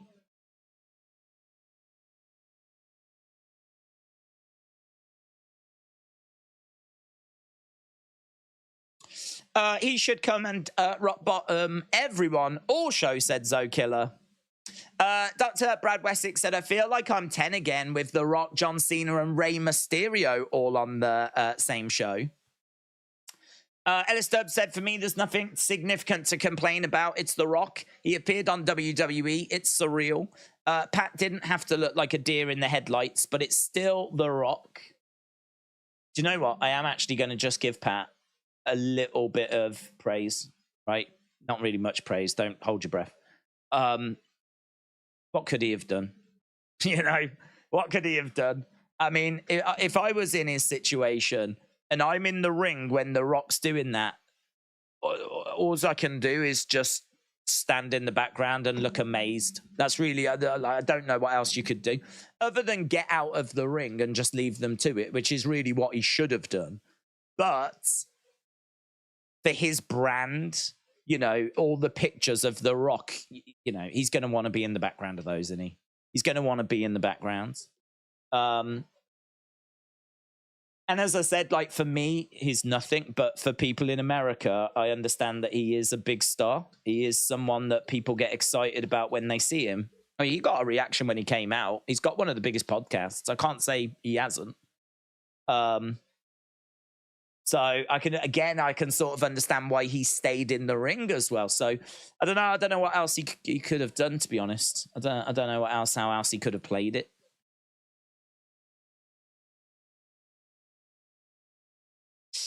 Right, we are underway with Finn Balor and AJ Styles. How excited are you just to see him back again regardless, said Derek. Probably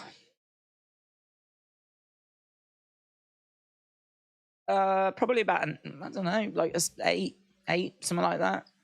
I can't help it. I can only react how I honestly feel. I will never give you fake reactions or reactions just for the sake of it. I will never, ever, ever do that. My honest reaction is he's here. I mean, word had gone around before that he was on his way to the show. So there was a chance that he could have appeared, right? I think it's such a shame that got out. Such a shame. Because could you imagine if the show had opened and The Rock came out and we had no idea, right? And in all fairness, there'll be a good chunk of people out there that probably hadn't heard. So for them, it was no idea. But for us, you know, it had been kind of spoiled. I keep saying it because I want to make sure I'm being honest and clear. I still didn't expect him to be on the show. I said I'll believe it when I see it, because we've seen it before where people make their way to a show and they don't actually appear. They just go backstage, like Randy at WrestleMania.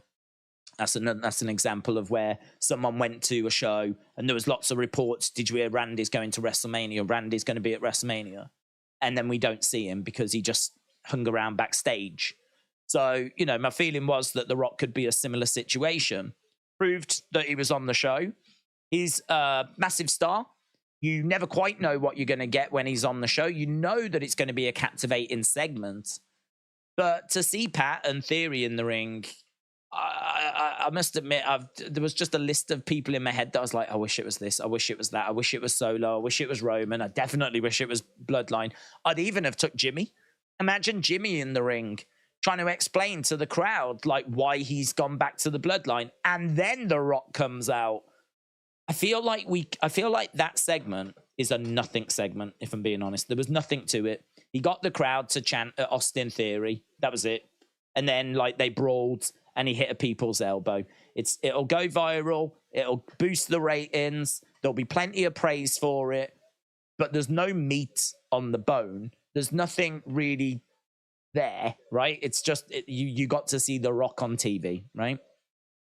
And I'm not down on that. But what I'm saying is I can't help myself from just thinking, what if we had done this instead? What if we'd have done that instead? What if we'd have done this? What if we'd have done that? What if he'd have said this? What if he'd have said that?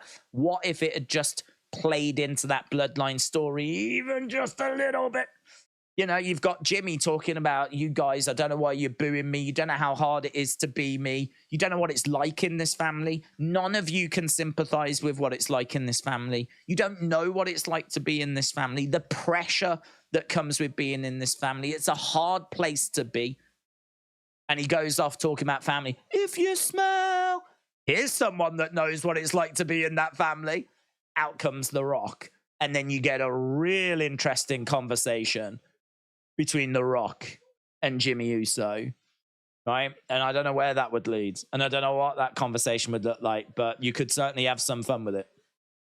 Or, as I said, you know, imagine a conversation between The Rock and Solo. Could you imagine? Imagine this.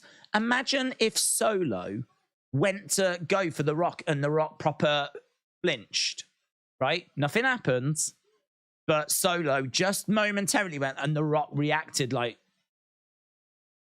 Maybe that.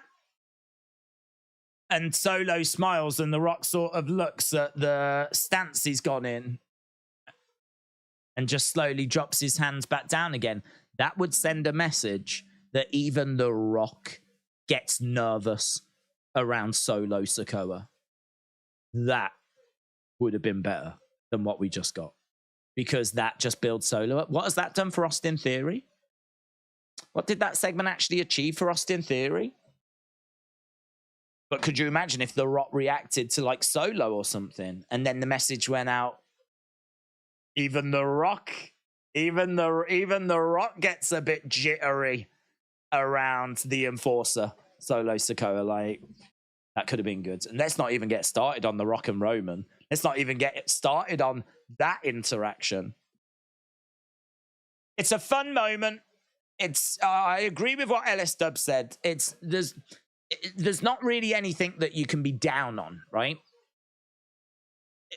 But I can sit here and list a load of stuff that I would rather have done with him, you know? For a one-off appearance, I can think of some other stuff I would rather have done.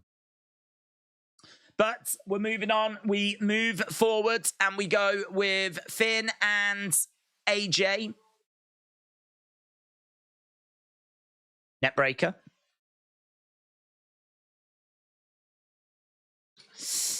He could come out later and have some backstage spicy segment and feed us some nom-noms, said AJG. Maybe there will be a little backstage thing. I remember when John Cena was on the show back in the past. I think it was his 25th anniversary or something of him being in WWE or something along those lines. 20th anniversary. And he came out, did a promo in the ring. But then, yeah, you did see him talking to Street Profits. There was a backstage interaction between him and John Cena. Damian Priest has been removed from ringside.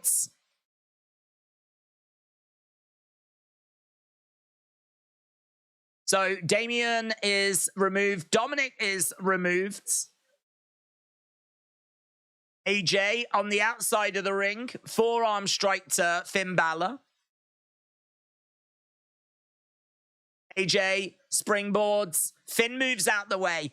Kick. Hello, who's jumping in the ring? Jimmy Uso trying to get involved. 2, 3. Jimmy Uso gets involved. Life of Daz, shout out to you, said, did TNT Sports bleep The Rock's promo? They did, yeah. Not all of it, but just like certain words.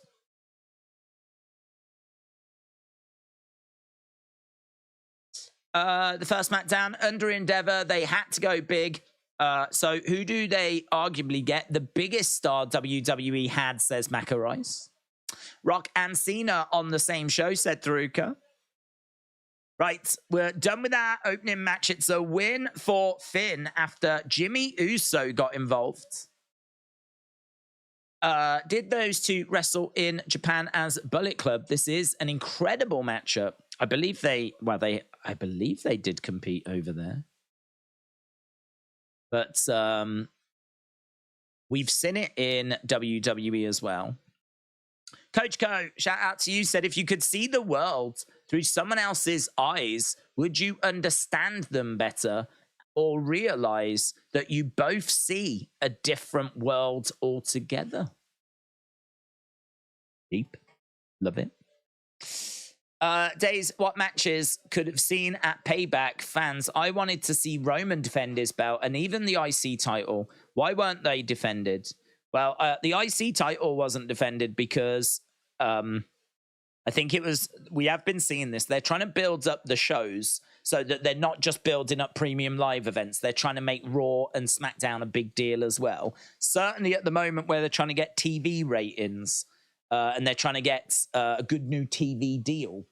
So like Gunther against Chads, I would like to have seen that at the premium live event, but they wanted a big match for Raw, and that match was chosen to be the match. And to be honest, had Gunther have defended on the Saturday, there was still a chance that someone could have stepped up to him on the Monday, because I don't think he broke the record until the Thursday, becoming the longest reigning Intercontinental Champion. So they wanted to sell that match as the last chance someone would have to beat Gunther. And to be honest, you can't really promote it that way if you did it at the pay-per-view, because there was another chance, which would have been Raw. Someone could have stepped up to Gunther on Raw, and we could have done a match there. So I think they wanted something big for Raw. They wanted to promote it as the last chance that someone would have to deny Gunther.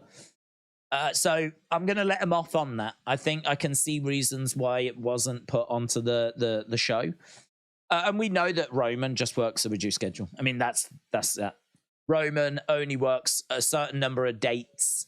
They've got him for the likes of WrestleMania and SummerSlam, and they used him for in Saudi. We had a big match over there where he went for the tag titles and, Elimination Chamber, of course. He could have sat that one out, but we ended up doing the Sammy match in Montreal. So yeah, he missed Backlash. He wasn't at Backlash, and he missed Payback.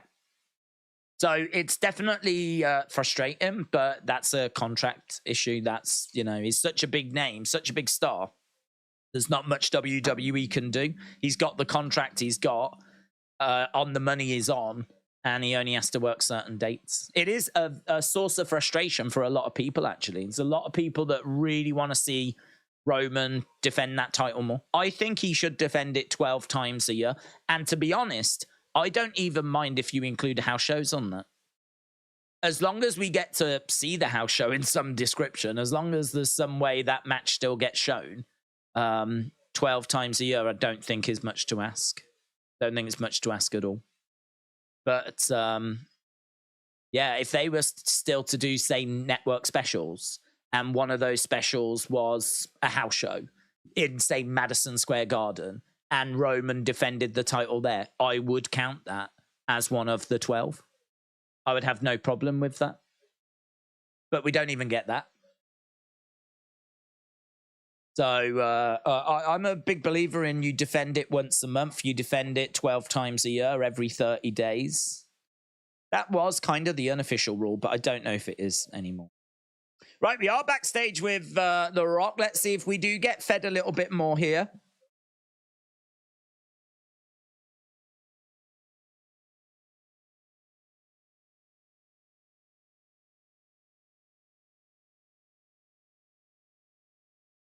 Okay, here's someone. John Cena! Damn! Oh, boy! Yes! They're going to embrace. I see you trying to smile. Welcome home. Oh, my God, that's great. Thank you. Good to be here. Smile on The Rock's face. There's Jimmy backstage. Oh, that's great. See what I mean? That kind of a moment. That kind of a moment.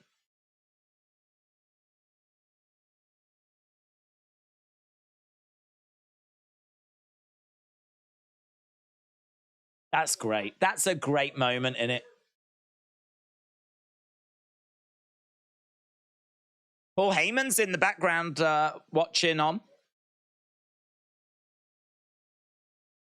Saw your brother on Monday.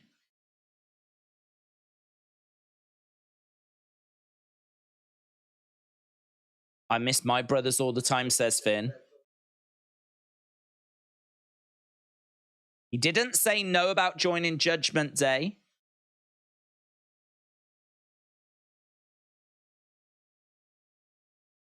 What if both Usos join together?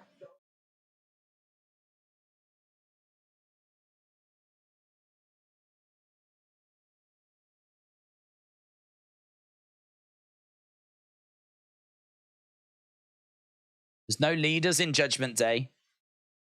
You know what that means? There's no Roman.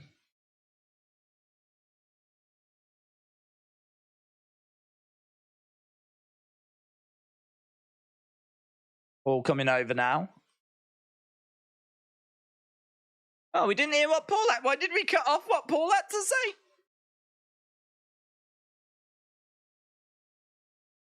LWO are in the ring.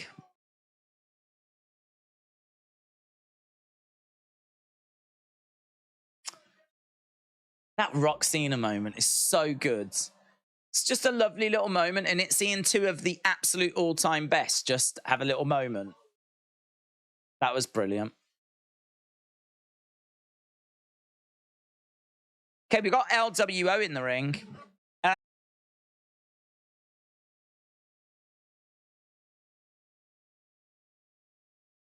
Ray said personally he was going through one of the hardest times of his life when the LWO came along. Looks like he's about to cry now.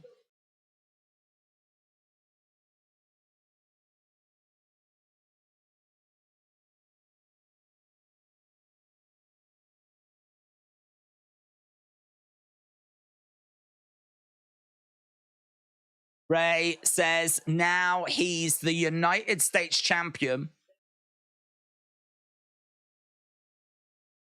He's united and stronger than ever. Santos.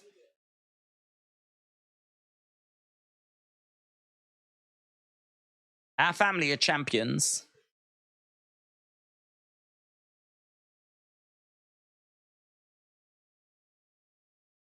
But what the flip is Zelina Vega wearing?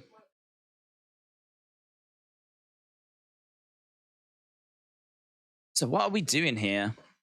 I like the Jimmy Finn segment. Judgment Day is an interesting variable to throw into the mix with the Bloodline. I like the potential of them being intertwined with Jimmy and Jay. We're lagging a little bit, are we? Doesn't say any drop frames. Hopefully it fixes.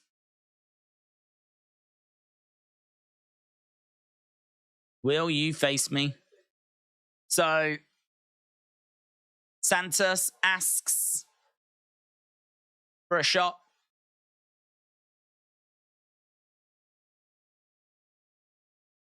You're asking for a title opportunity. I have nothing but love.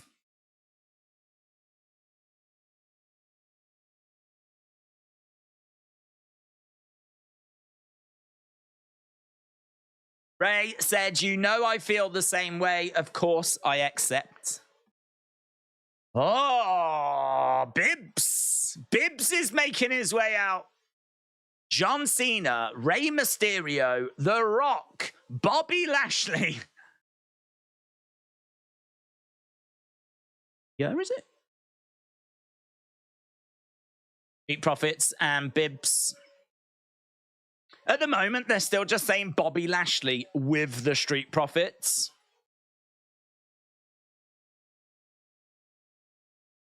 Bobby Chance. Bobby has got himself over just by not talking that much, looking awesome and aligning with the Street Profits.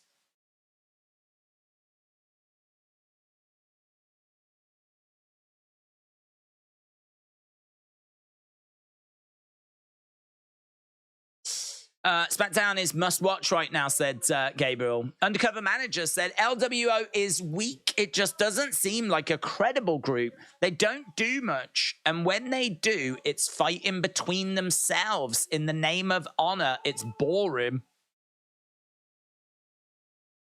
Well, I think this is probably going to lead to Street Profits against Del Toro.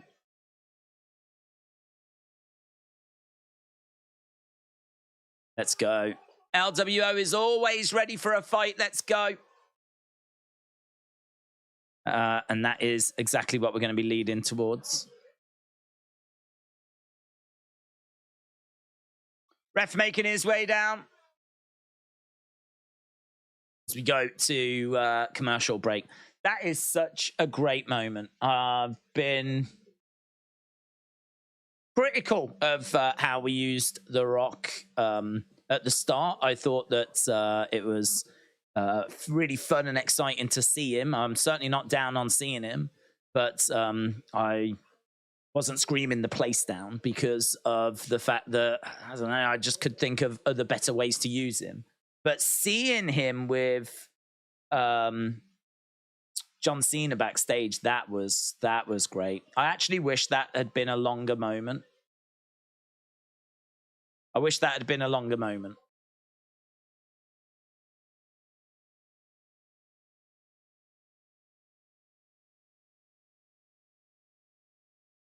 I've got the image. Let's put it up on screen.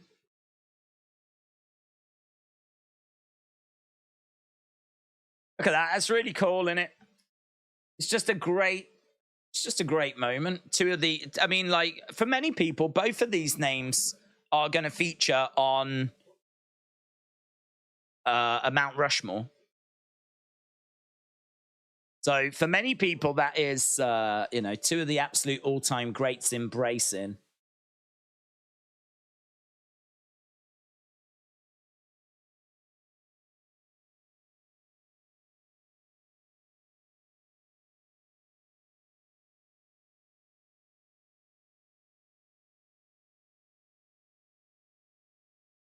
Edward said, hope you are well. Where do you rate The Rock as a GOAT?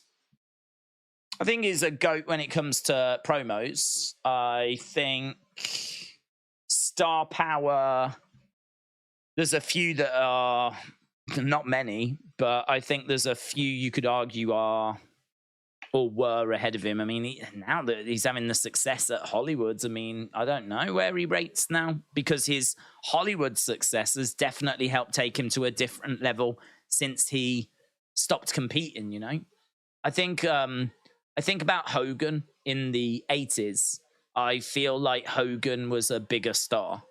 I think about Stone Cold in the Attitude Era. I think it's real close between them two, but Stone Cold definitely generated more money. And, you know, Vince even said during his induction that no one made as much money for the company in its history than Stone Cold did. So I think in that regard, like, The Rock is right there hanging with him, but I feel like he's just that half a step, just slightly behind. But he's still in that same bracket. We've spoke before about how you've got like a top tier.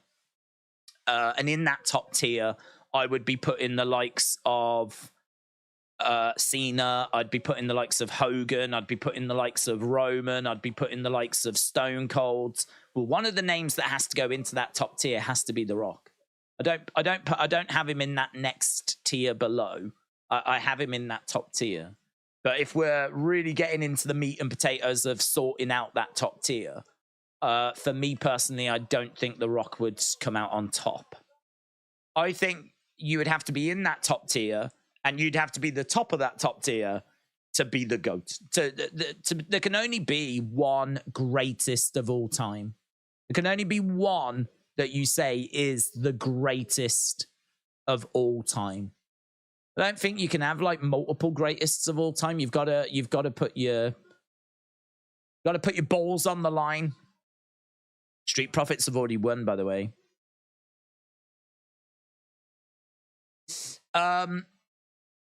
So yeah, I think my greatest of all time, I would be really hard to not go with The Undertaker. I think The Undertaker ticks all those boxes. Certainly has The Rock beat on longevity as well in the business, you know. Now the Street Profits are beating up after. So the match has ended. Lashley tells them to attack them after. Now Bobby attacking from behind.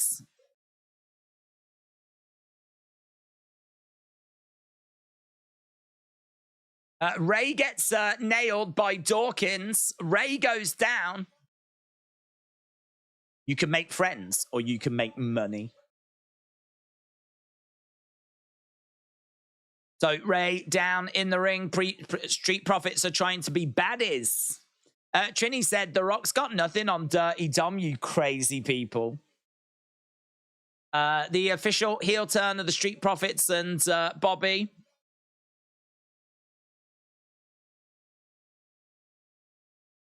Right. Short match as well. That didn't need to be anything longer.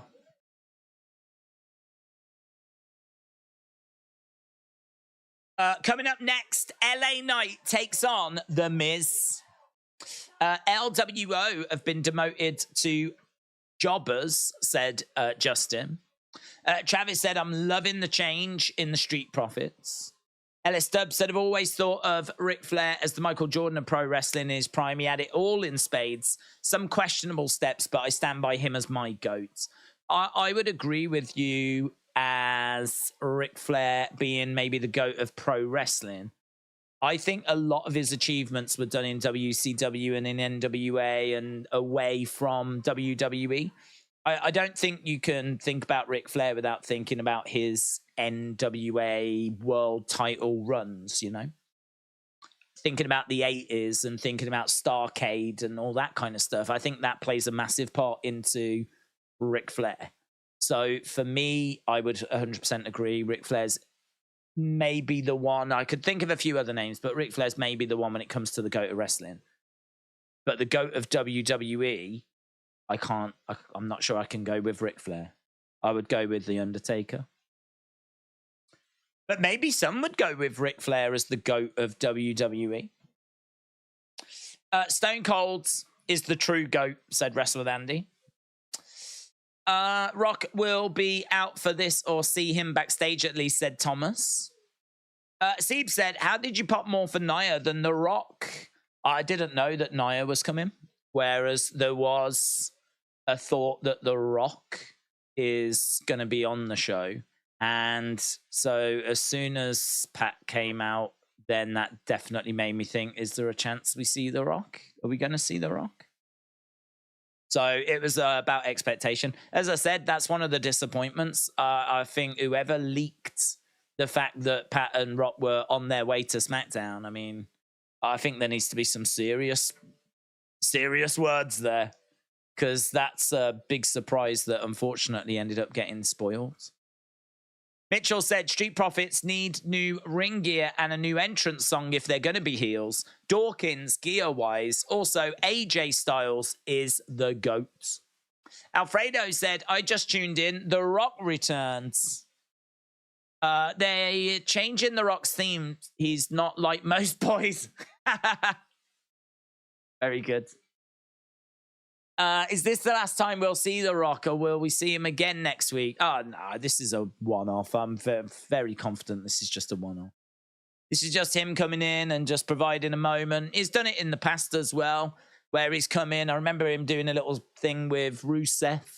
You know, he obviously was at WrestleMania 32 and, like, you know, did a little thing with Bray there. And this is just The Rock having a small window in his schedule, being in the local area, popping in, showing his face, popping the crowds. I think that's why that segment in Ring wasn't anything, because there's no plans for us to build it to anything. If he was sticking around, you would have planted some seeds. You would have done something. You would have followed up on it. There was nothing really there. Maybe you could make the argument that it could lead to Rock against Austin Theory, but I think Theory was just there to take a people's elbow, to be honest. Okay, what are we doing? USA Today. Royal Rumble returns to Tampa in 2024. Borat said he's got a nip off to Maui to ask for money. That's true. It's not that Samantino was not on TV. It's that we don't have much footage of him, said here is the thing. Nothing but love for Sammartino. Yeah, that's an interesting one as to whether he gets into that top bracket or not. That's an interesting one. I personally would put him there. I would put him in that top bracket, because I think if you've been world champion in WWE for 11 years, I know the company was a lot smaller there then. It wasn't like an international thing. It was just a regional thing. It was really just New York, but he was the king of it. He was the top guy. He was the man for like 11 years, even longer than that. So I think he has to go into that top tier. But I can't, as much as I love Sammartino and what he did for early WWE, like, I don't think you can make him out as the GOAT. Right, we are going to LA Knight and The Miz. This is one that people are going to be excited for. This is one that's had a good build, actually, on both Raw and SmackDown. There's a lot of people that don't like this happening with superstars coming over from different brands. The positive is that we've got 2 shows building this same match. It's an interesting little experiment, actually, to see as to how does it work if you have The Miz talking about something on Raw, and then you've got his opponent talking about something about him on SmackDown, and you build towards a match using both shows. Does that work in 2023? What does that look like in 2023? It's only great stuff for LA Knight, innit? Because it keeps him on both shows, gets him being mentioned on both shows. The brand split is a formality, said Justin.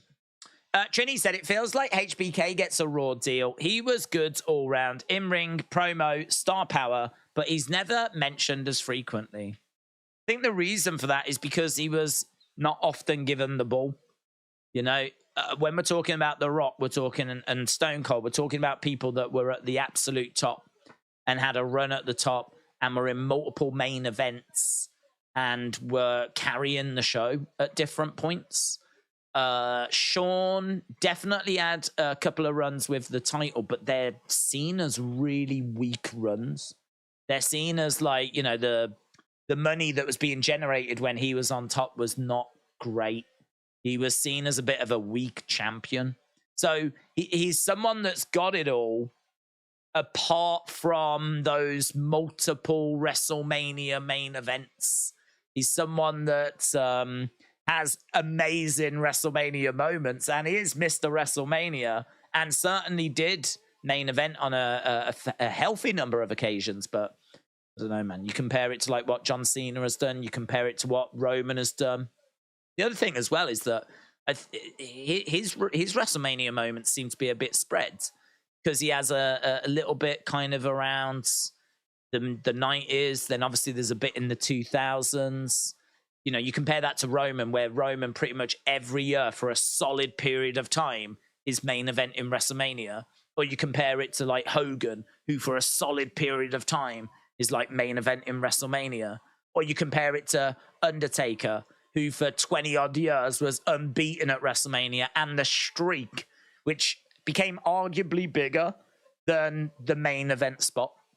You know, who was going to go after the title and who was going to main event, that was as big as who's going to go up against Undertaker this year. Like, he got it to that big. So even though Undertaker didn't have like loads of main event spots at WrestleMania, he had something else that I would argue is just as big, which was his streak. I think that Sean definitely belongs in the conversation. He's one of my absolute favorites. But if I was to look and say why he never gets mentioned like a Stone Cold or a Rock or a Cena or an Undertaker, for me, it's that. It's that he was a solid worker. He was always around the top end of the card. He was always a big player. But how often was he given the ball? How often was he the face of the company? It always felt like there was someone else around, you know? So I think it was that for me. Here's LA Knight then. Big pop. LA Knight versus The Miz. Yeah. I think my Mount Rushmore restricts too much. I prefer face versus heel, 5 versus 5 Survivor Series. I think it gives more scope. It doesn't work that way though, does it? Mount Rushmore is kind of widely accepted across like lots of different sports. What's your Mount Rushmore of NFL? What's your Mount Rushmore of NBA? It's just an easy way of saying like, what's your top guys? Just think someday you can do this from my moon hotel. I'd love to, mate. Sounds lovely. I like the moon. I like cheese. Here is the thing, said The Miz can talk, and his promos with LA Knight have been fun. I love Brett. They were two of the greatest when it came to entertaining us, said Trini. Kian said the wrestlers that are GOATs are Cena, Rock, Seth, Becky, Shawn, Undertaker, Stone Cold, Triple H. Jeremy said Roman has defended the title 29 times during his 1,000 days. I think the title is becoming devalued. A.B. Jobson said LA Knight versus The Miz confirmed for Fastlane. Zoom Station said Undertaker is too gimmicky to be considered the greatest. Ooh, that's interesting. That's it. Is the Undertaker too gimmicky to be considered the greatest in WWE history? Does he not embody a lot of what WWE is, though? Like, gimmicks. I mean, there's been so many over the years. Like, does someone have to just not have it, like... Or does someone have to have just, like, a slight gimmick? Like LA Knight? Did Undertaker take it too far? I really like that. I think that's a really interesting conversation. LA Knight is on the rise. He'll be a great star, said Paranda. Mitchell said, LA Knight, let's go. Trini said, Ellis Dub, point well made. I like it when people in the community praise other people in the community. I like that. That's good. Rumored for WrestleMania 39, Roman versus Rock. People love LA Knight. He's on the rise, said Paranda. Ernest said, I think the reason we started tier lists is because there's not enough space on mountains to add people. JBL had a year-long title reign. Where would he rank? Well, I mean, I think that's a different conversation, because if we're talking about a Mount Rushmore, you're talking about the best. Yeah, what's your Mount Rushmore of promos? What's your Mount Rushmore of in-ring wrestling? What's your Mount Rushmore? What we're talking about is the Mount Rushmore for the greatest of all time in WWE. So if you're trying to find like the greatest of all time, like, I don't mind it opening up to obviously a conversation where there's going to be a few names, and Mount Rushmore allows you to include 4 spots. You don't have to try and nail it down. You see, I always find it difficult. People ask me, who's your favorite? I love Shawn, I love Undertaker. They're my top 2. I love Shawn, I love Undertaker. Both of them did stuff that I didn't like. Neither of them were perfect. I don't think there's ever been a perfect WWE superstar. I think they've all been involved in bad storylines. They've all had bad promos. They've all had bad matches at times. And certainly if you're going to have a career as long as like the people we're talking about, you could talk about The Rock, but I mean, you could point at like Rocky Maivia and the crowd chanting, die, Rocky, die. So everyone's had like bad moments. So I think what the Mount Rushmore thing allows you to do is not have to worry about trying to pin it down. It allows you to at least go, well, here's the 4 that I think are in the running. But someone like JBL wouldn't be in the running for me. He's a great superstar, but he wouldn't even make top tier. Don't even know if he'd make second tier. He might be like 3rd tier. That could be interesting to do, like a bit of a get a load of legends and go, you know, C, A, but you know, that rank thing. Just get a load of legends and go, they go there. I'd put them there, I'd put them here. I love their feud. I love blah, blah, blah. And just like do that. It could be fun. It could be fun. Tell you now, though, JBL for me, I'm thinking 3rd tier. Bang. 1, 2. Shoulder up there by LA Knights. Jeremy said, how about Brooklyn Brawler, Shopmaster, James Ellsworth, and Boogeyman? Hollywood Guy said, was you ever a fan of Steve Blackman or Al Snow? Do you have a different wrestler that you like? Hollywood Guy, shout out to you. I really like Steve Blackman. Al Snow, I struggled a bit with, to be honest. I think Al Snow in ECW is someone that I need to watch a bit more. Al Snow in WWE, I sort of felt he had some about him, but I don't know that I ever quite got him. Don't think I ever quite got it.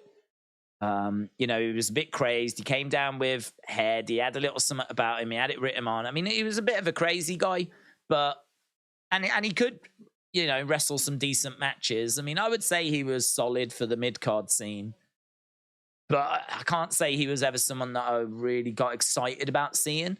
I don't know that when he came down, I knew I was going to get a banging segment. You know, I think a lot of my favorites are people that when they come out, you know you're going to get some really good. It's going to be a really good match. It's going to be a really good promo. This is why I really like Sammy. You know, Sammy on the mic can talk, man. He can really talk. His talking is so underrated. His matches are so solid as well. One of the things that lets Sammy down is his look. You know, he's an average-sized guy who just looks like an average guy who would go along and watch the ice hockey in Canada. Like, that to me is what has kind of held him back. He doesn't have like a jacked, ripped physique. He's not like really tall. He's just average sized. I mean, you know, without being offensive, his looks are okay, but they're not anything, you know. I don't know that there's women that have got posters of Sami Zayn up, then they're swooning over him at home, you know. And listen, I know what that feels like. I'm in that boat as well. I'm not in that situation. I've not been blessed in that regard. So for me, like, Sammy is someone that is just a really great down-to-earth guy. I really like him. And I really like his wrestling. I really like his promos. But I think it's his, as I say, it's his look that sort of holds him back, you know. I don't think that's the kind of different person that you was looking for, though, is it? I think you wanted something a bit more quirky. If I think back in the day, someone that I liked back in the day, Vader count? I mean, I really like Vader. Vader was someone that couldn't really talk that well. He had a manager, though, that could do some talking for him. But I loved his mask, and I loved his size, and I you know, even his matches, like when you tuned into a Vader match, you knew it was going to be hard hitting, it was going to be brutal, you know. Vader was someone that I really wanted to win the world title, and I was really disappointed it never came off for him. But obviously, you find out now that by the time he got to WWE, he was broken. In WCW, when he's got like the Mastodon mask, that like he looks so cool. If you ever get a chance to watch Vader in New Japan as well, the athleticism, I mean, what he could do for his size, it wasn't really on full display in WWE. You got a glimpse of it, but Vader, in New Japan and WCW. And when he came to WWE, I was right behind him. So I think that might be maybe a better name that you were looking for. It's time. It's Vader time. I think he was very influential as well for big guys. You see, like Bronson Reed wearing his sort of Vader gear.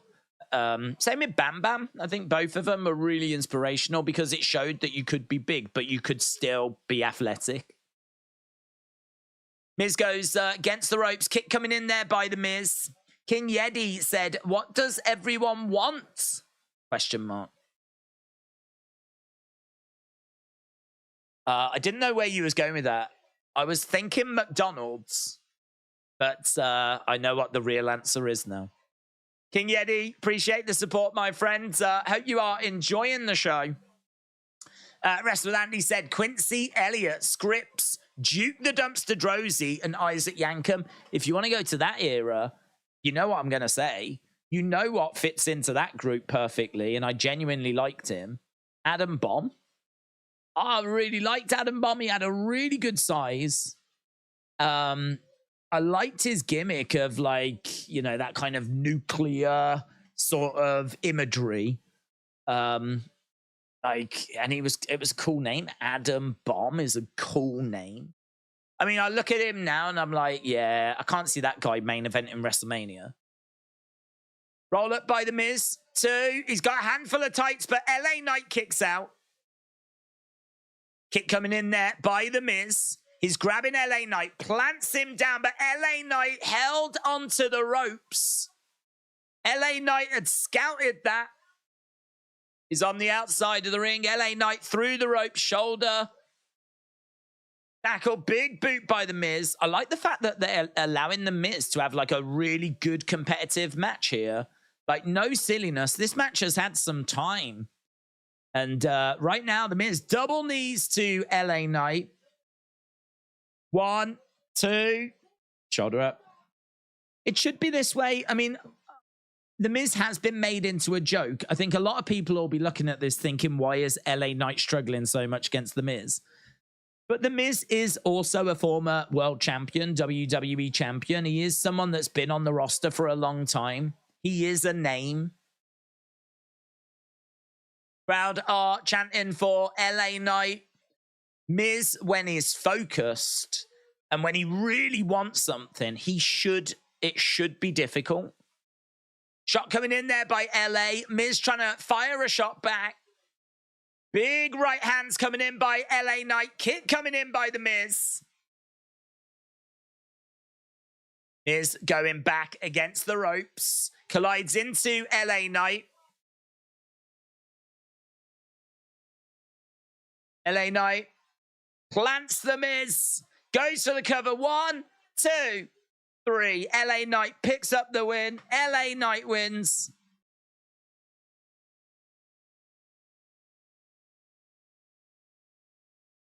Tell you what, that match, I was keeping an eye on it as we were chatting away, and felt a good little competitive contest. That felt that do you know what? That feels like a hard-earned win for LA Knight, and I think that's a good thing for him.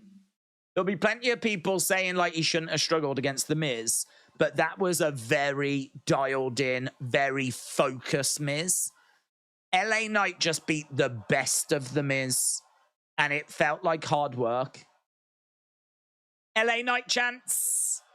Jason Maloney said, my Mount Rushmore for NXT is Seth, Kevin, Johnny, and Adam. No Finn. That's the one that would feel like it misses out. He talked to you.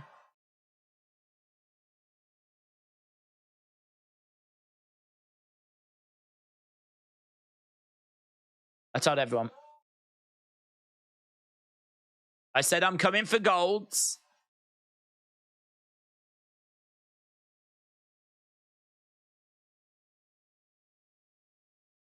But I tell you, doesn't matter if it's Ray. It doesn't matter if it's Gunther. Doesn't matter if it's Roman Reigns.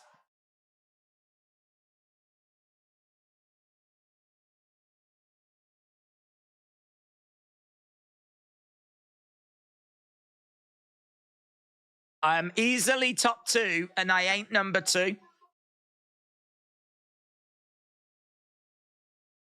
That's a good line. I like that line. LA Knight says, I'm easily top 2, and I ain't number 2. Means he's number 1.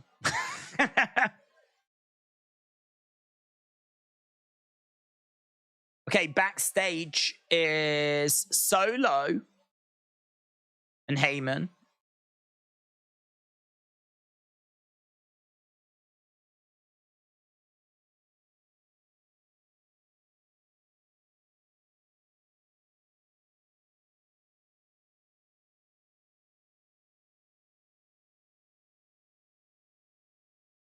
You need to concentrate on your older brother.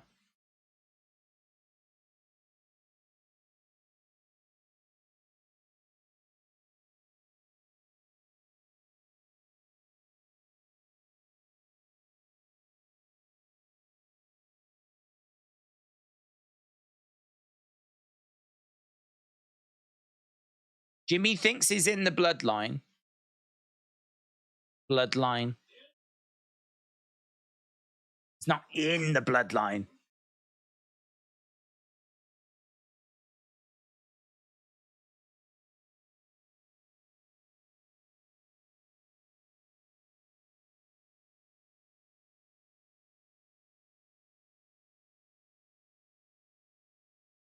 I already know what I need to do. Now I'm going to finish this tonight. I know what I need to do. I will finish this tonight.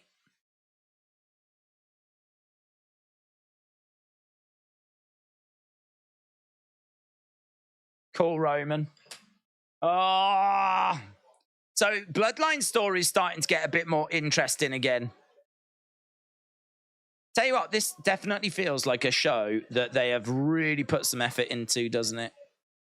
They've really put some work into this. We've got like a moment between Rock and Cena backstage. Obviously, The Rock opening the show. We still got Cena on Grayson Waller. Got a real battle between LA Knight and The Miz. We've got Paul Heyman pulling his hair out backstage.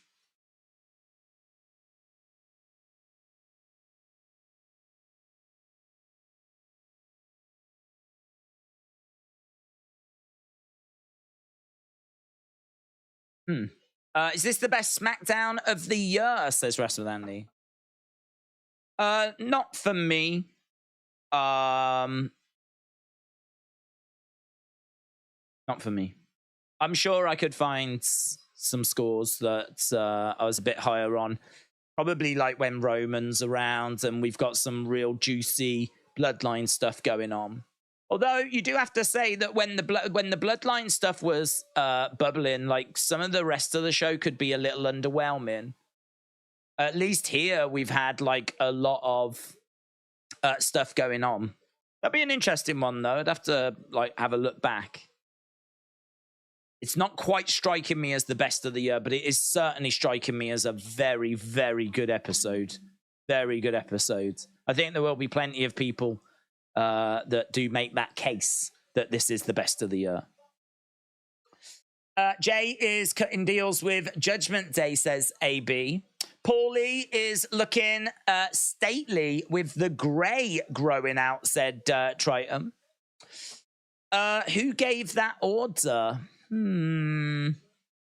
Foreshadowing the elders, says Robs. I thought that was sort of sweet. I never got into Becky, said Adam.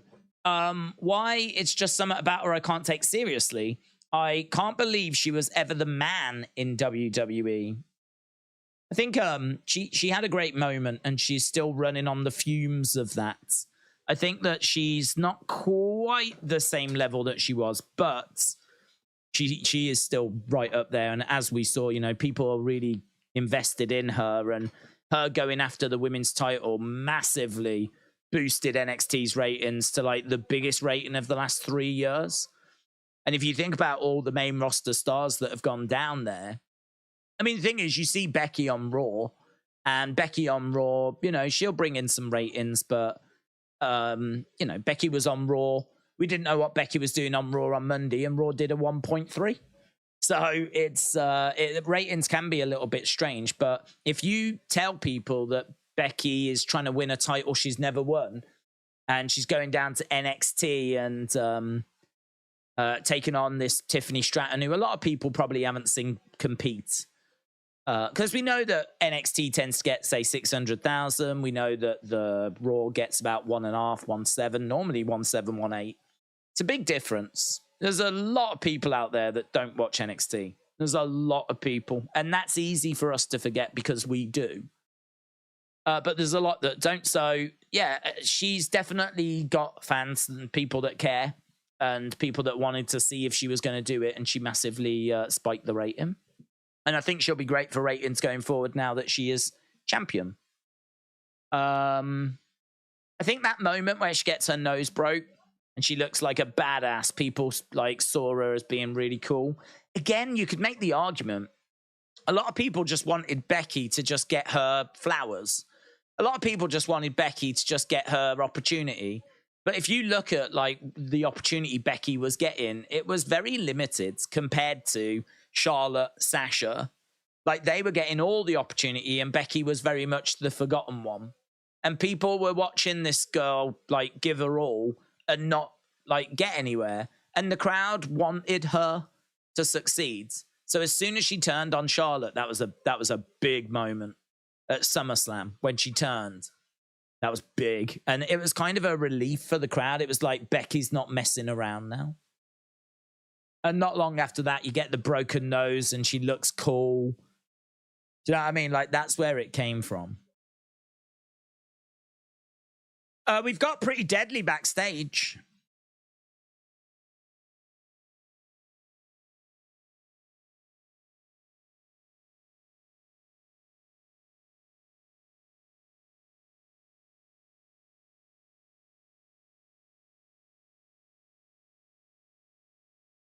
The horror. Pretty Deadly is still horrified. Why is he in a wheelchair?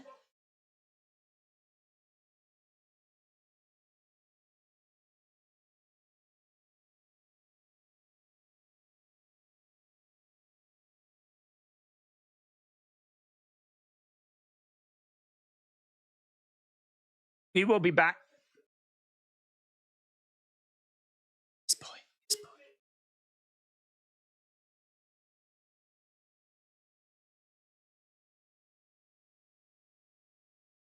We'll be back in no time. Yes, boy. I don't really get that segment, but I thought they were going to ask for like some sort of match maybe for one of them, but I don't know. I think it was just a bit of camera time. He's probably getting close to a return, so we're just trying to keep them around. Hollywood Guy said, your opinion on Becky beating Stratton for the NXT title. Do you think Jade making her way to NXT to defeat Becky? That'd be good. My opinion was that it was a good thing. I spoke before. I'm struggling to see the downs on it. I think the argument is that Becky... the first argument is that Becky won a title that's below her. My counter to that would be that the top level of NXT is a very strong competitive level. So Becky to win that title is still an achievement, even at this stage. And also, it's going to be an amazing boost for ratings, isn't it?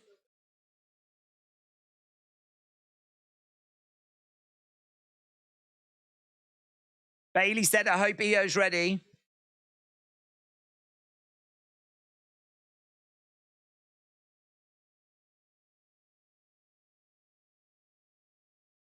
You know I have you back.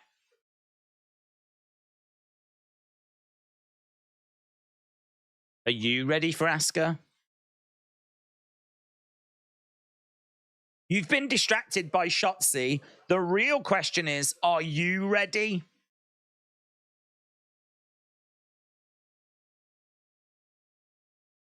Yeah, so for me, Becky winning that title, as I said, I think the top level of NXT is very competitive. I think that it's still an achievement for her to go down there and win a title that she never won before. I would have had more trouble with it if she'd have won it before, because then I'd be like, why is she doing it? What's the purpose of her doing it? But her going down to win a title she never won when she was there, so that it's on her list of achievements. I mean, I don't quite know how the Grand Slam, Golden Grand Slam, all that kind of stuff works in this day and age. I do believe there's one where you become like a certain champion if you win the NXT title, the Raw Women's, the SmackDown Women's, the tag. Do you know what I mean? Like, that's an achievement if you can win all those belts. So because she never won the NXT one, I can totally understand her wanting that on her accomplishments. And as I said, I don't know if it's like a Golden Grand Slam. But there's some, if you win NXT, the Raw Women's, the SmackDown Women's, maybe the Women's Tag titles. Now, if you win all of those, That's a certain specific achievement. So she is achieving stuff. She's still moving forwards, even by arguably going back. She's still moving forwards. So I get why she wants it from her perspective. I get why she wants it. From WWE's perspective, I get why they want it, because 850. I mean, do we need to say any more? And from the locker room's perspective, I know why they would want it, because if you're in NXT, you're a female in NXT, you must be licking your lips to either be doing a promo against Becky or a match against Becky, or even just getting a few moments with Becky, just having her there where she's around for the show backstage, and you can go, Becky, do you mind if I have a words? And boom, here we go. Like, I saw you in this match. Can you tell me, like, what made you do this? Can you tell me about, like, the differences between being on Raw and the differences with being on SmackDown? Can you tell me some of the pitfalls that you fell into when you first went up to the main roster? If you could look back at your younger self and give yourself some advice, what would you say? Blah, blah, blah, blah, blah. I mean, the amount of knowledge and advice that Becky has, you'd want to tap into that. You would, if you was a female or a male, to be honest, because a lot of the lessons that Becky's learned are lessons that other guys, other people, guys, girls, anyone, tag teams can all learn those same lessons. You know, there's a lot of stuff that's the same for the men's division as the women's division, and a lot of the problems Becky had will be the same for the guys as the girls. So I think from a NXT locker room perspective, to be able to do promos against her, matches against her, to be able to pick her brain, to know that someone is here that's going to give the whole brand a lift. We spoke about that as well. Imagine being on the show, NXT, knowing that you are now in a period where the whole show is going to be getting record numbers. Like, there's a real buzz around NXT right now that Becky has brought that wasn't there before. But Becky has brought that, and she's brought monster ratings. I would imagine the confidence, the morale, everything like that, I'd imagine is through the roof. So I think from a locker room point of view, it makes sense. I think from a ratings point of view, it makes sense. I think from a WWE trying to promote NXT to get a better TV deal, it makes sense. I think from Becky, why does she want it? It makes sense. I'm really struggling to find the downs. I said this at the time. I know there's plenty of people that are down on it. I can't see him. I can't find him. Can't see where the issue is. So I'm a big fan of it. Could she be down there to now pass it on to Jade Cargill? I don't know, to be honest. I don't know. I think there's probably just as much truth to the fact that we're in this period of time right now where we're just spinning our wheels. We're in a period of time right now where we just don't have that big show that we're building towards. And we've got Jimmy and Jay that should be having a match that aren't. Judgment Day that should be splitting but aren't. You know, there's lots of stuff that we should be doing, but we're not, because it's just not the right time at the moment. And I think the same applies to Becky. We haven't started a big juicy feud on the main roster. We don't really have anything on the main roster for her now that Trish has gone. Trish might come back, but I think that feud is definitely done now. And so we've got an opportunity to use her in this regard instead. I think that's why we've done it. I think the Jade Cargill thing may play into it, may feature, but I don't know that that's why she's down there. I don't know that that's the reason that she's gone down. It could just be a bit of a happy coincidence, you know. Guess we'll find out. Rock can wait till after Roman loses the belt. There's the story of Roman letting down the family and The Rock having to put him in his place. The result won't be as predictable, said Here Is the Thing. William said Mankind is alone. We've still got John Cena on Grayson Waller. We've still got half an hour left of this show. Are you excited for the Cricket World Cup, said Dinesh. I am, yeah. I am very much so. I've been watching England play one-day internationals against New Zealand. I am excited for the Cricket World Cup. Backstage, we've got Judgment Day.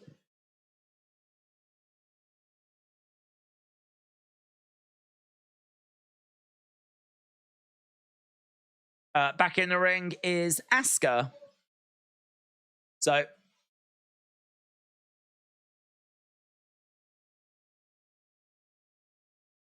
next week we've got Asuka and Io. Do you think we're building towards LA Knight Roman Reigns? I think there is a very good chance that LA Knight is going to be a future opponent for Roman, yes.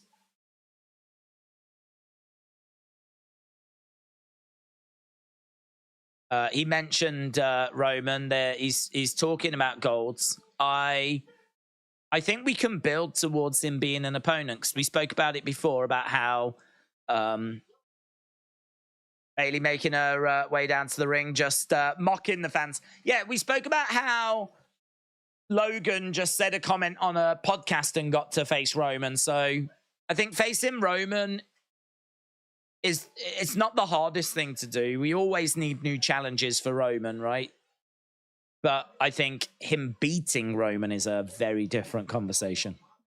Very different conversation.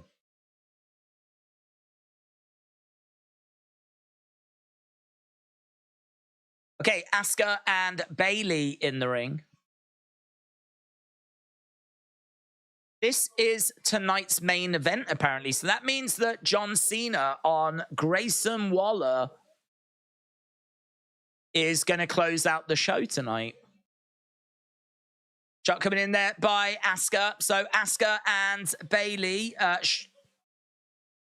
Bump coming in there by Bayley. Big shot coming in.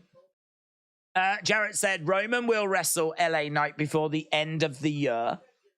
I could see Roman LA Knight at the Rumble, said Brony. Dakota is looking much better, said AJG. AB Jobson said SmackDown is telling Collision to hold its soap. SmackDown is bringing the fire. J King said if Io and Asuka have a title match, they need to bring back Sane to set up for WrestleMania. Jim said breaking news, Mandy Rose has moved to OnlyFans. Wasn't she there already? Do you prefer heel or face Bayley? I prefer heel Bayley, actually. I prefer heel Bayley. I always liked face Bayley, but I think COVID lockdown Bayley, I think that Bayley was brilliant. That she was the GOAT of lockdown. I'm comfortable with that. We've been talking a lot about GOATs, but who was the GOAT of the lockdown? Who was the GOAT of the pandemic era? For me, it's Bayley. Bayley Dostraps, where she had the SmackDown Women's title and she had one of the tag titles with Sasha. She was really entertaining. She was laying into Michael Cole. There was some really good stuff that Bayley was doing in that. I think when she gets an injury, just before the people come back as well, just before, she gets all the way to the crowds returning and then she gets injured and then she's out. And since she's come back from that injury, she's been a lot more focused, not on herself, but on getting Io and Dakota kind of over. Been just over 12 months, hasn't it? It was SummerSlam last year that they all came back. It's not been as good for Bayley. It's not been as good. I would imagine she's pleased with it and satisfied, but it's not been as good as when she was like in the lockdown. During COVID, 2 people carried WWE. It was Drew and Bray, said J King. Drew is an honourable shout, says Brony. Matt said, biggest disappointment of the night will be The Rock having no contact with the bloodline. Let's see, shall we? Let's see. I mean, imagine if he does run into it. We've still got time where we could get. We got. Yeah. I said at the start that it was fun seeing The Rock, but I couldn't help but think there was other things I wanted to do with him. And then we get that brilliant little moment. It's nothing, but it's just a great little moment with Cena, which I really enjoyed. Because just the history that's there, WrestleMania 28, WrestleMania 29, you know, and obviously all their interactions and everything, seeing them two embrace, and knowing that they really didn't like each other. I mean, that was real. They really didn't like each other. I think they're both in very different places now because they're not really competing anymore against each other. You know, they're on the same team. You could argue they were on the same team before, but they were trying to outdo each other. They were trying to out-promo each other, and I think that feud got very real. So to see that moment of them embracing and Cena saying "Welcome home," and do you know what I mean? Like it's just can't help but put a smile on your face, you know. So I love that. That to me is better than what happened at the start of the show. I agree. I'd love to see The Rock with Solo. Love to see The Rock with Solo. Don't think Roman's there tonight, but Solo's there. Jimmy's there. So something to do with Rock and Jimmy. Something to do with Rock and Solo. I'd love to see that relationship. What's it? How do they react to each other? Would The Rock be warm towards Solo? Would he be off with Solo? How would Solo be with The Rock? I agree. If we don't get any interaction between The Rock and the Bloodline, I think that'll be a big misstep. I think it'll be such a shame. Because it doesn't have to build to anything. As I said earlier, you could have had The Rock in the ring with Solo. You could have had Rock, like, reacting. Solo, like, goes to hit The Rock, doesn't. And The Rock, like, really gets, like, defensive. That doesn't need to lead to a match. Doesn't need to lead to anything. But it does make Solo look like a badass if he's even making The Rock get a bit nervy. So I would really like to see an interaction. I agree. But we still have time. We've still got 20-odd minutes. Still got time. There's still definitely an opportunity. And actually, if you was going to do that interaction, I could understand why you would save it as well, because I think a lot of people will be thinking that way. Skirt just managing to get back up to her feet.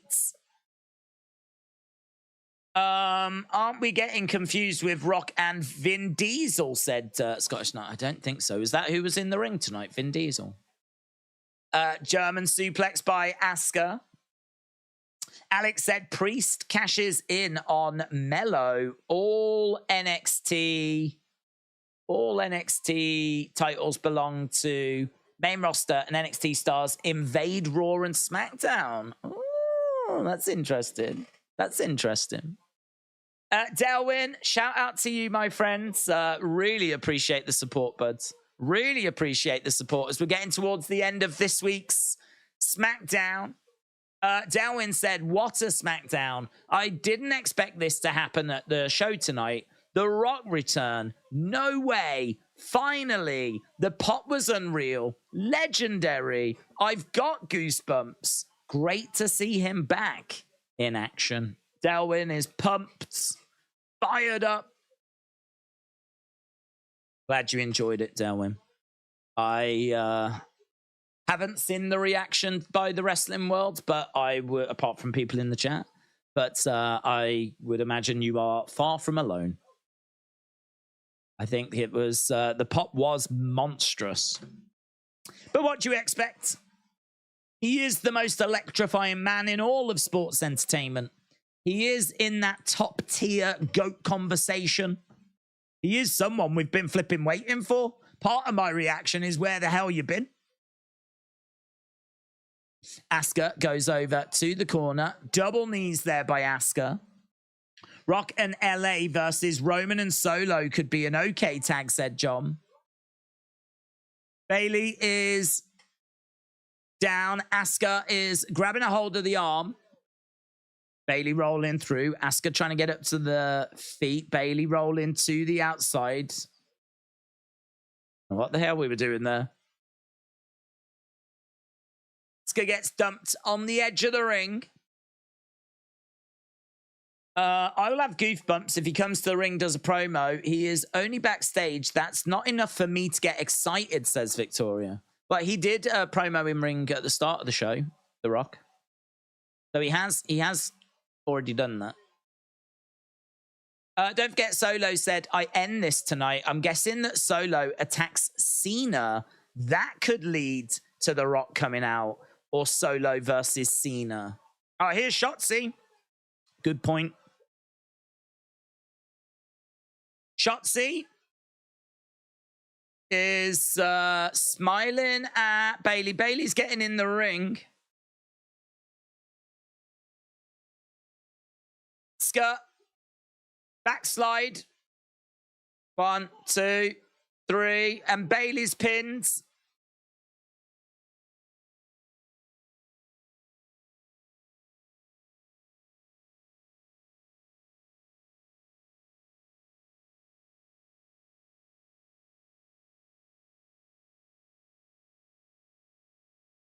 Shotzi chasing after Bailey.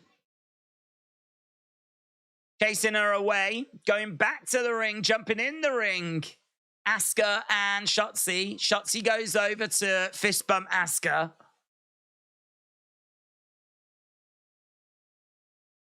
That is a very strange duo. Oh, we didn't even see it. So Shotzi was like looking for a fist bump. Asuka went to do it, and then we cut away. What the flip?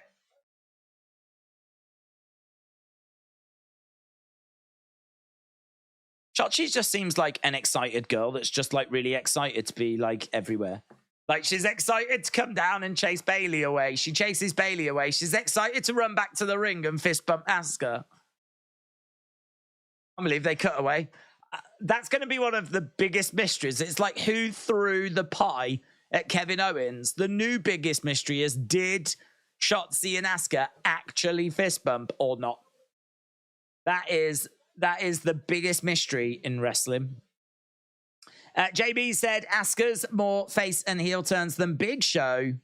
Hasib said, who, in your opinion, who's the biggest star on the planet? Is it The Rock, perhaps? Who's the biggest star on the planet? My go-to is always Beyonce. I feel like Beyonce...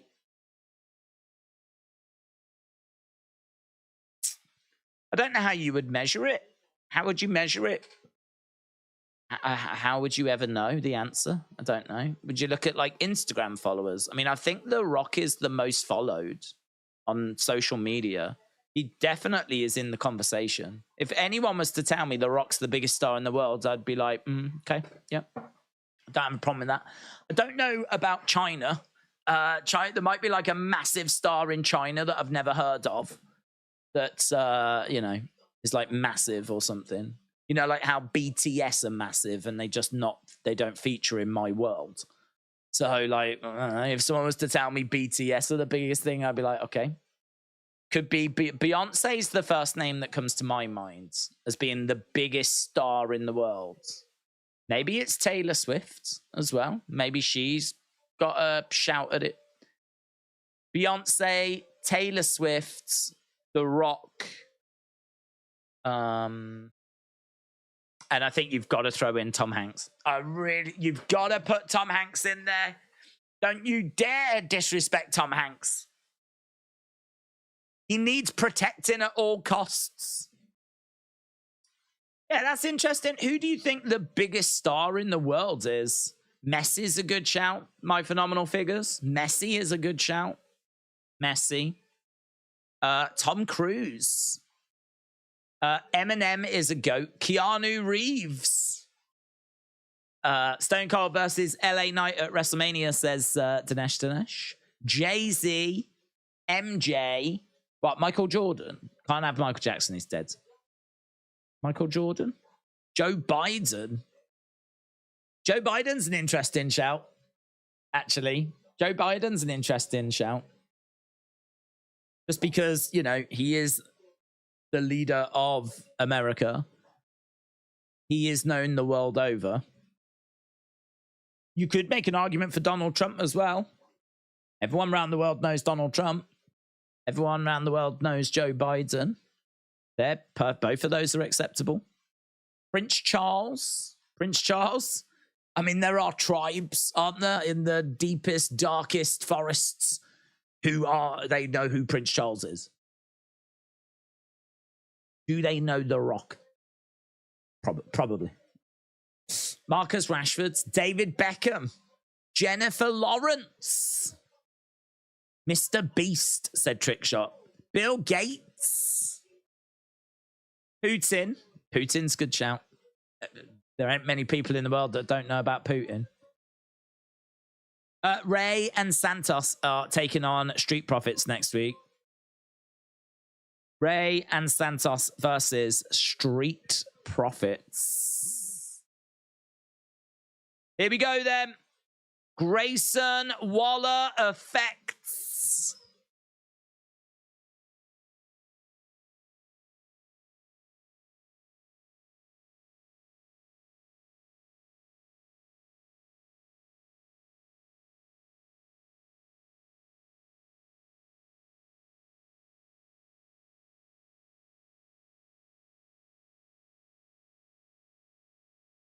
Grayson Waller then.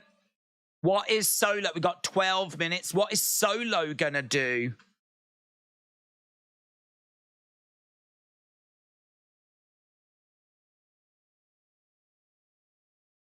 Got some new CGI for Grayson Waller and the Grayson Waller effects.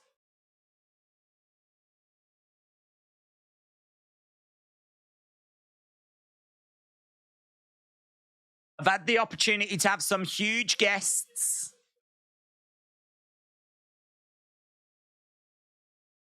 Men and women that think they're the GOAT. But that moniker only fits one person.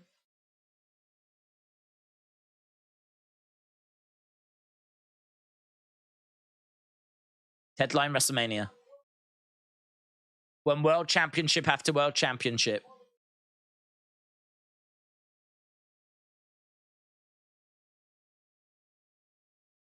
His star is fading quicker than his hairline.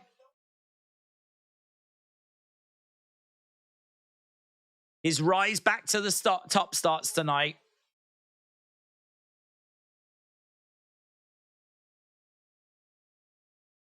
The greatest of all time, John Cena.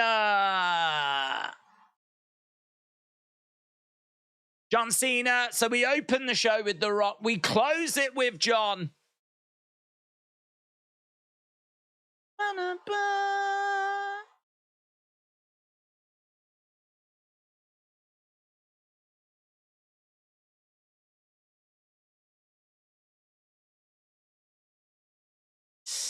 John Cena. That everything they've seen tonight, they've still got a little bit left.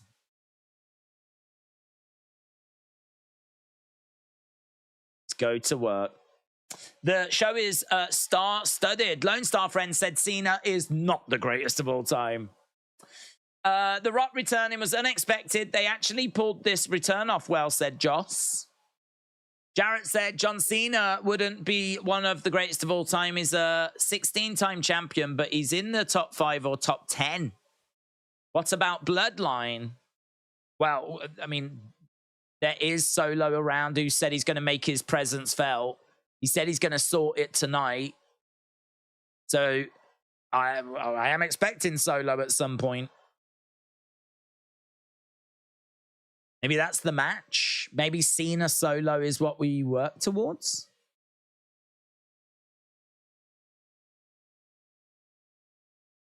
Okay, John Cena is on the Grayson Waller effects.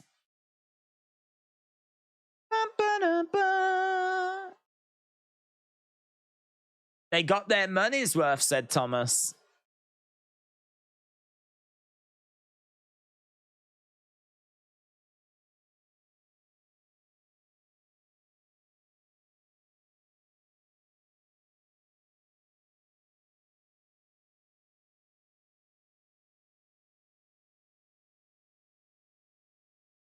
When I talk to grown-ups, I take off my hats like my mother taught me to.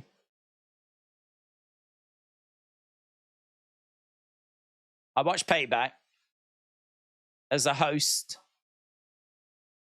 I think you need some help, kids. I think you need some advice.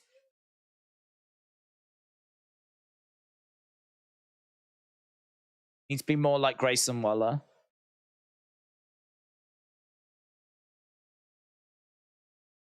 Sit back, let the stars shine.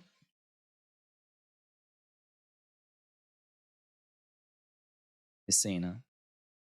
Oh, Grayson interrupts. You had to make it all about you. You got back in the ring, but not as a competitor.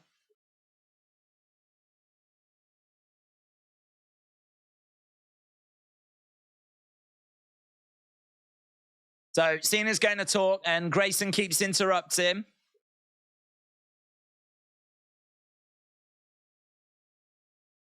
You don't want to be an in-ring competitor anymore, John? Oof hurts.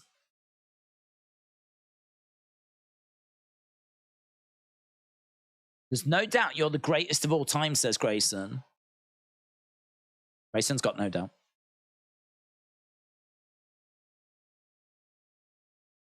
But you're not the greatest right now.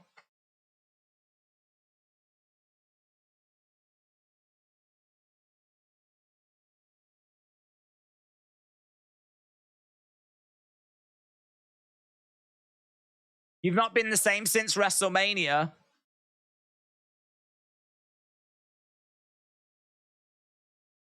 John's taking his shirt off. Shirt gets thrown into the crowds. The talk show, and it's your time to speak. Cena getting a little bit fired up. Oh. Here's the 1700s.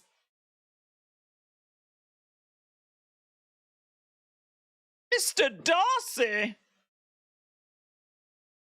Jimmy making his way down. Let's see what he's got to say. Imagine Jimmy Uso in Downton Abbey. Jimmy Uso in Pride and Prejudice. Sick. That's the remake I want to see. Jimmy getting into the ring. The Rock is back, and he was whipping some Austin, said Carlos.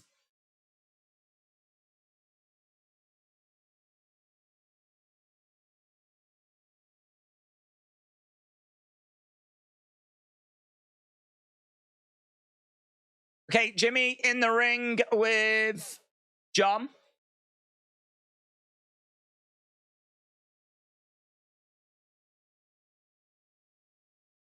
John stepping up to Jimmy Uso.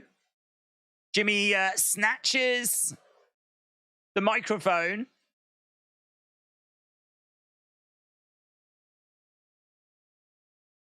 Kangaroo Jack. No one wants you here, John.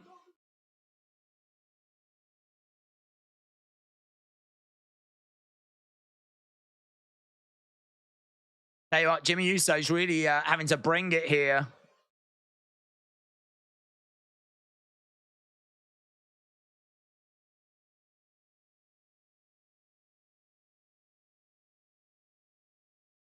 Seeing a chance from the crowds.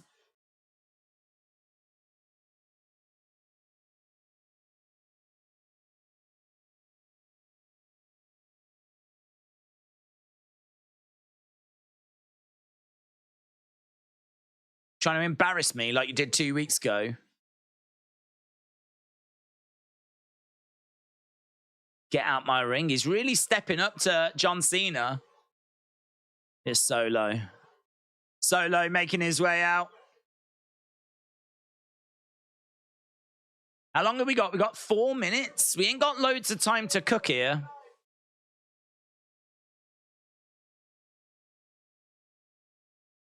You gonna go after Jimmy?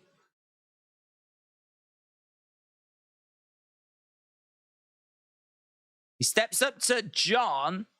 Solo and John are face to face. Jimmy needs to be careful here. 2-on-1. What you gonna do? Solo grabs Jimmy. Samoan Spike. Oh, super kick to John. We had all kinds of drama there, didn't we? Solo grabbed Jimmy, went for a Samoan spike, bang, but into a super kick. Nicely done. Really nicely done. Here's AJ. Jesus Christ, everyone come down. Everyone's coming down. AJ Styles hits the ring. SmackDown is not fun anymore, says Horror King Mayhem. Cena and Rock versus Jimmy and Solo, said Dark Angel.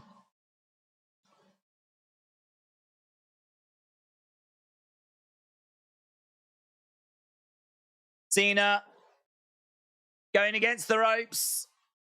Nails Jimmy with a 5-knuckle shuffle. Save Jimmy. Heyman says, save Jimmy.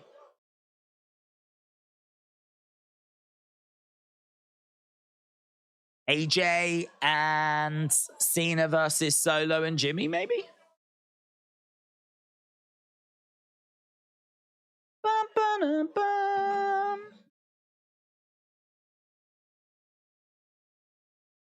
So there we go. End of SmackDown. Definitely an eventful SmackDown. Definitely one that's going to generate a lot of chatter, a lot of positivity. I'm expecting this to be very positive reviews. Feel free to put your scores in. But I am putting a poll up right now. What did you score this week's SmackDown? So is it you can score it out of 10 if you want in the chat. I can't do it out of 10, unfortunately, on the channel. It won't give me that many options. It only gives me 5 options.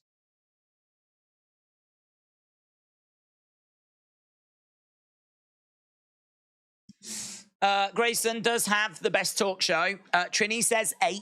No more Dwayne. I know I'm going to get hate for it. I know that people are going to be disappointed in me, that I'm not like screaming the place down and all that kind of stuff. But there is just a lot tonight with The Rock. I love that Rock Cena moment, though. I do love that. But yeah, God, nothing between like Solo and The Rock, or Jimmy and The Rock, or Heyman and The Rock. No bloodline and The Rock. Even if you were just gonna tease it, I mean, it doesn't have to pay off. I'm not saying we need a match. Yeah, that is a shame. That is a shame. J Love said 8 or 9. It was a great show. The Rock made it great. That's what she said. Says 7. It can't be a 10 without a Rock and Bloodline interaction. Brian says 9. Dylan said, I don't get why AJ would team with John if they were heading to... That's moving that quick. This is what happens when you get The Rock and John Cena. Get a lot of interest. I'd imagine this will do a good number tonight. It was an L ending. They could have had Waller help Solo and Jimmy, and The Rock comes out to help Styles and Cena, maybe set up a 6-man. Well, the only thing I would say is I really don't think The Rock's sticking around. I don't think that you can set up a 6-man if you can't do that 6-man. So I will, you know, if you've got The Rock for one night only and only for this show, then, you know, how would you use him? What would you do with him? I mean, for me, it wouldn't quite be what we got. But I want to be real clear, because I know that we're really focusing more on the negatives than the positives. I think the fact that The Rock is on the show anyway is massively exciting, and people are going to be crazy about it. And it's one of those things that we've wanted to see for a long time. You know, I've been waiting for Rock versus Roman, and we've spoke about it so many times that, like, to finally get The Rock, it goes without saying that that's a great thing, that's an exciting thing. I feel like that's a given. I feel like it doesn't really need to be said. But if we're going to look at how they used him tonight, if I focus on the positives, I'll say I'm really pleased we got that John Cena moment. Without the John Cena moment, I think this would have been even more disappointing for me. But at least we got that John Cena interaction between The Rock and John Cena. That definitely was a big plus for me. Because that opening segment, I think, like the bit of back and forth that we had with Austin Theory, just didn't achieve anything for me. It didn't really do much. It was a nice moment for the fans watching at home to bump the rating at the start. You never know what's going to happen with WWE type moments, but I don't know that it achieved really anything more than that. But you can make the argument, did it need to achieve anything more than that? But then you could make the argument, well, why didn't you put him in with Solo and put him in with Jimmy and have a segment that was more satisfying, that actually did have some substance to it, something that would have done a little bit more, could have played into a story. Imagine if he had spoken to Jimmy and then Roman next week, if Roman's back next week, like, who does The Rock think he is? Who does he think he is coming onto my show when I'm not around? I mean, he can still say that, I suppose. He can still have umbrage with The Rock, can't he? He can still be off with The Rock. We can still use it in that regard. That might be cool if we do. That might be cool. Trini said, I need more from Rock Bloodline in order to get excited. Totally get that. It's smart business to continue a story that's making the company the most money, but they have reached a point with the story that it is starting to bore me. I liked the LA Knight. Do you know what? The LA Knight thing is going to be quite fresh. That's going to be quite fresh. We've said they need to stop looking internally. They need to start looking externally, because we've had a lot this year of, are the Usos staying? Are they going? Is Jimmy in? Is Jay in? How are Jimmy and Jay? We've had a lot of internal drama. What we haven't had a lot of is external challenges to Roman this year. I mean, like, his big feuds at Elimination Chamber was Sammy. His feud at Rumble was Kevin, and that was connected, of course. His feud at WrestleMania was Cody, but that felt fresh. That felt good. Then, of course, Sammy and Kevin, he tried to win the titles from. Then he ends up having a match against the Usos. SummerSlam, he faces Jey Uso. It has been a year of a lot of facing either Sammy or Jey or the Usos. We need some fresh external challenges like Cody was at WrestleMania. LA Knight could prove to be that. He could prove to be that. And so that segment where Solo is watching the TV and Heyman's like, no, we can't. That's not what we're doing. I am definitely down for building towards that match. I don't think LA Knight wins. I don't think LA Knight should win. I think that you're going from 0 to 100 if LA Knight beats Roman Reigns. I think LA Knight, for me, mid-card title, potentially Seth's title, that world title, we can get to that. But for him to get the belt off Roman, like, that would be pretty crazy. That's not the person that I would choose. I think for me, it's Cody that finishes the story against Roman. But yeah, I am very much interested in seeing that feud. Very much interested. So I would have liked a bit more focus on that. I suppose we know John is staying around. We know AJ is around. There's no reason why next week or the week after we can't build to John and AJ versus Solo and Jimmy. There's no reason why we can't build towards that. I think there's a good chance that we are building towards that, in all truth. There's a good chance that we are heading in that direction. So, yeah, positive, good. We'll a good, strong show overall. The poll is up for people to vote. Get a few thoughts, and then we'll wrap this up. Dr. Brad said, I bet when they eventually do Rock Roman, it's not going to be as big as they hoped, as it's been so long. Big Time said, Dynamite managed to outdo NXT by 38,000. They opened with 982. NXT was 792. AEW had a lead-in show that did 800 and NXT did 400. Yeah, I saw that. It doesn't change anything, you know, looking at the shows this week and knowing how the ratings have been for AEW, I thought that they would post an 8:30, maybe 8:20. With everything, like, you know, on the table, if you had to pick, would AEW be above or below NXT this week? I said it would be below, and it came out just above. So, you know, got it wrong. But yeah, you know, you have to give credit where it's due. They didn't get outdone by NXT.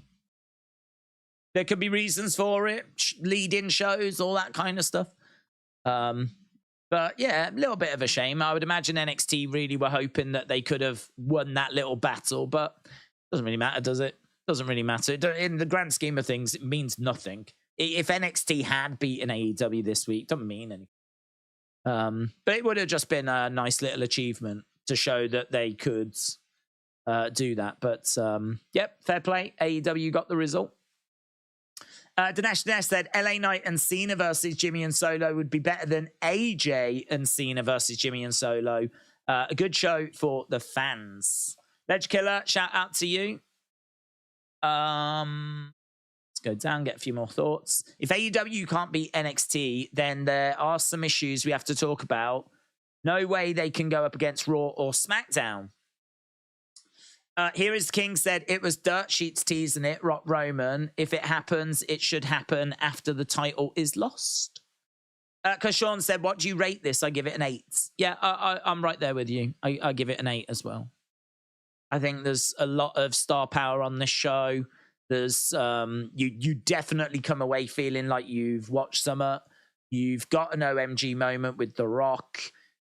It was spoiled, but not totally. I mean, it was one of those where we've said, you know, it got mentioned before that he was heading to the show. So then it was just a question of would he be shown on camera? I thought there would be a chance he'd be shown sat in front row or something like that. Instead, they've had him like come out and do a little thing at the start of the show to open up the show, which is great. Great that they did that.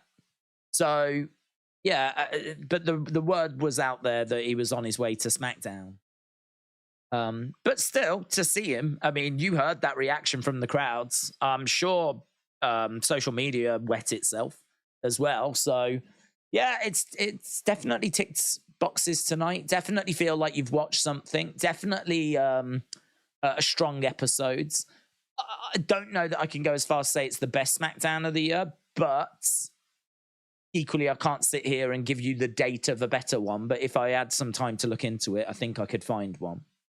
But yeah, still obviously a very, very strong offering from WWE. Definitely nostalgic. It was hot seeing Rock and Cena.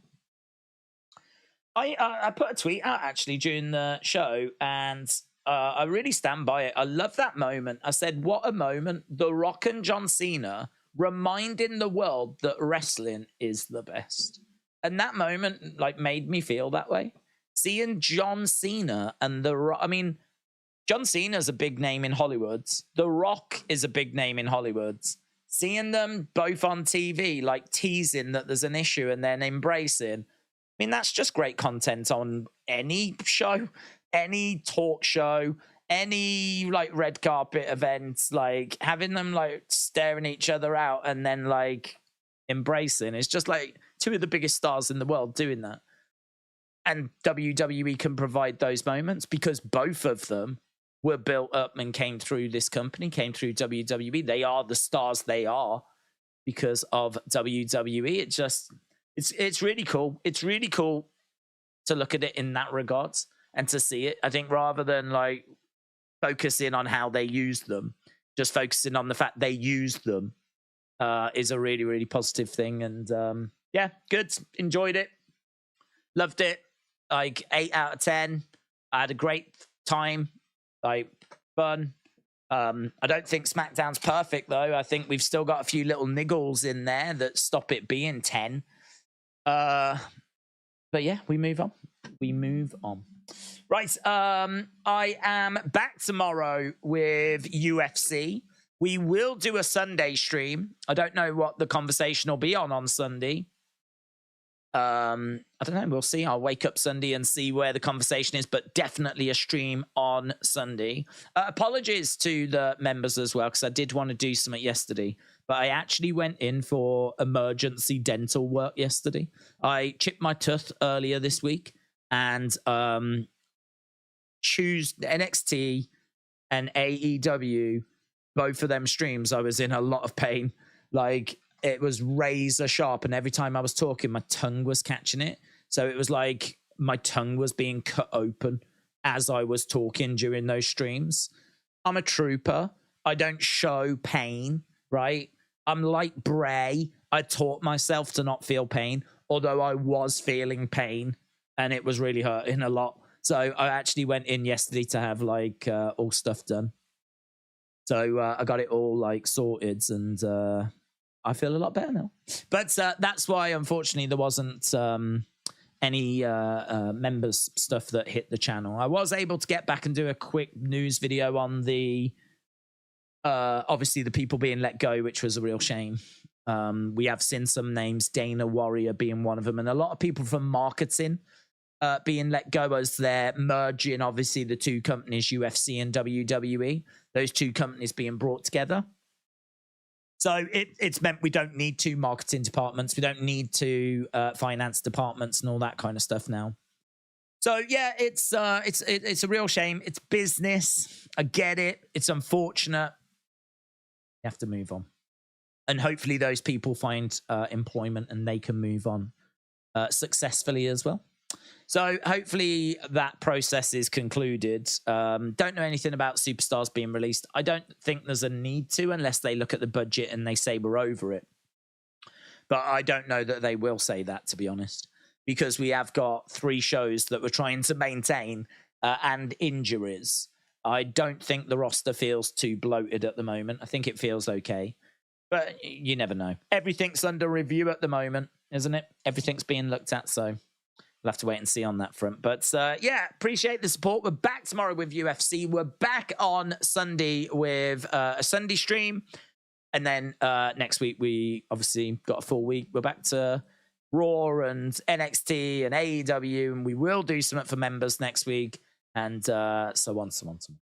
Awesome, guys. Thanks a lot for watching. Appreciate the support. I will see you again next time. Bye for now.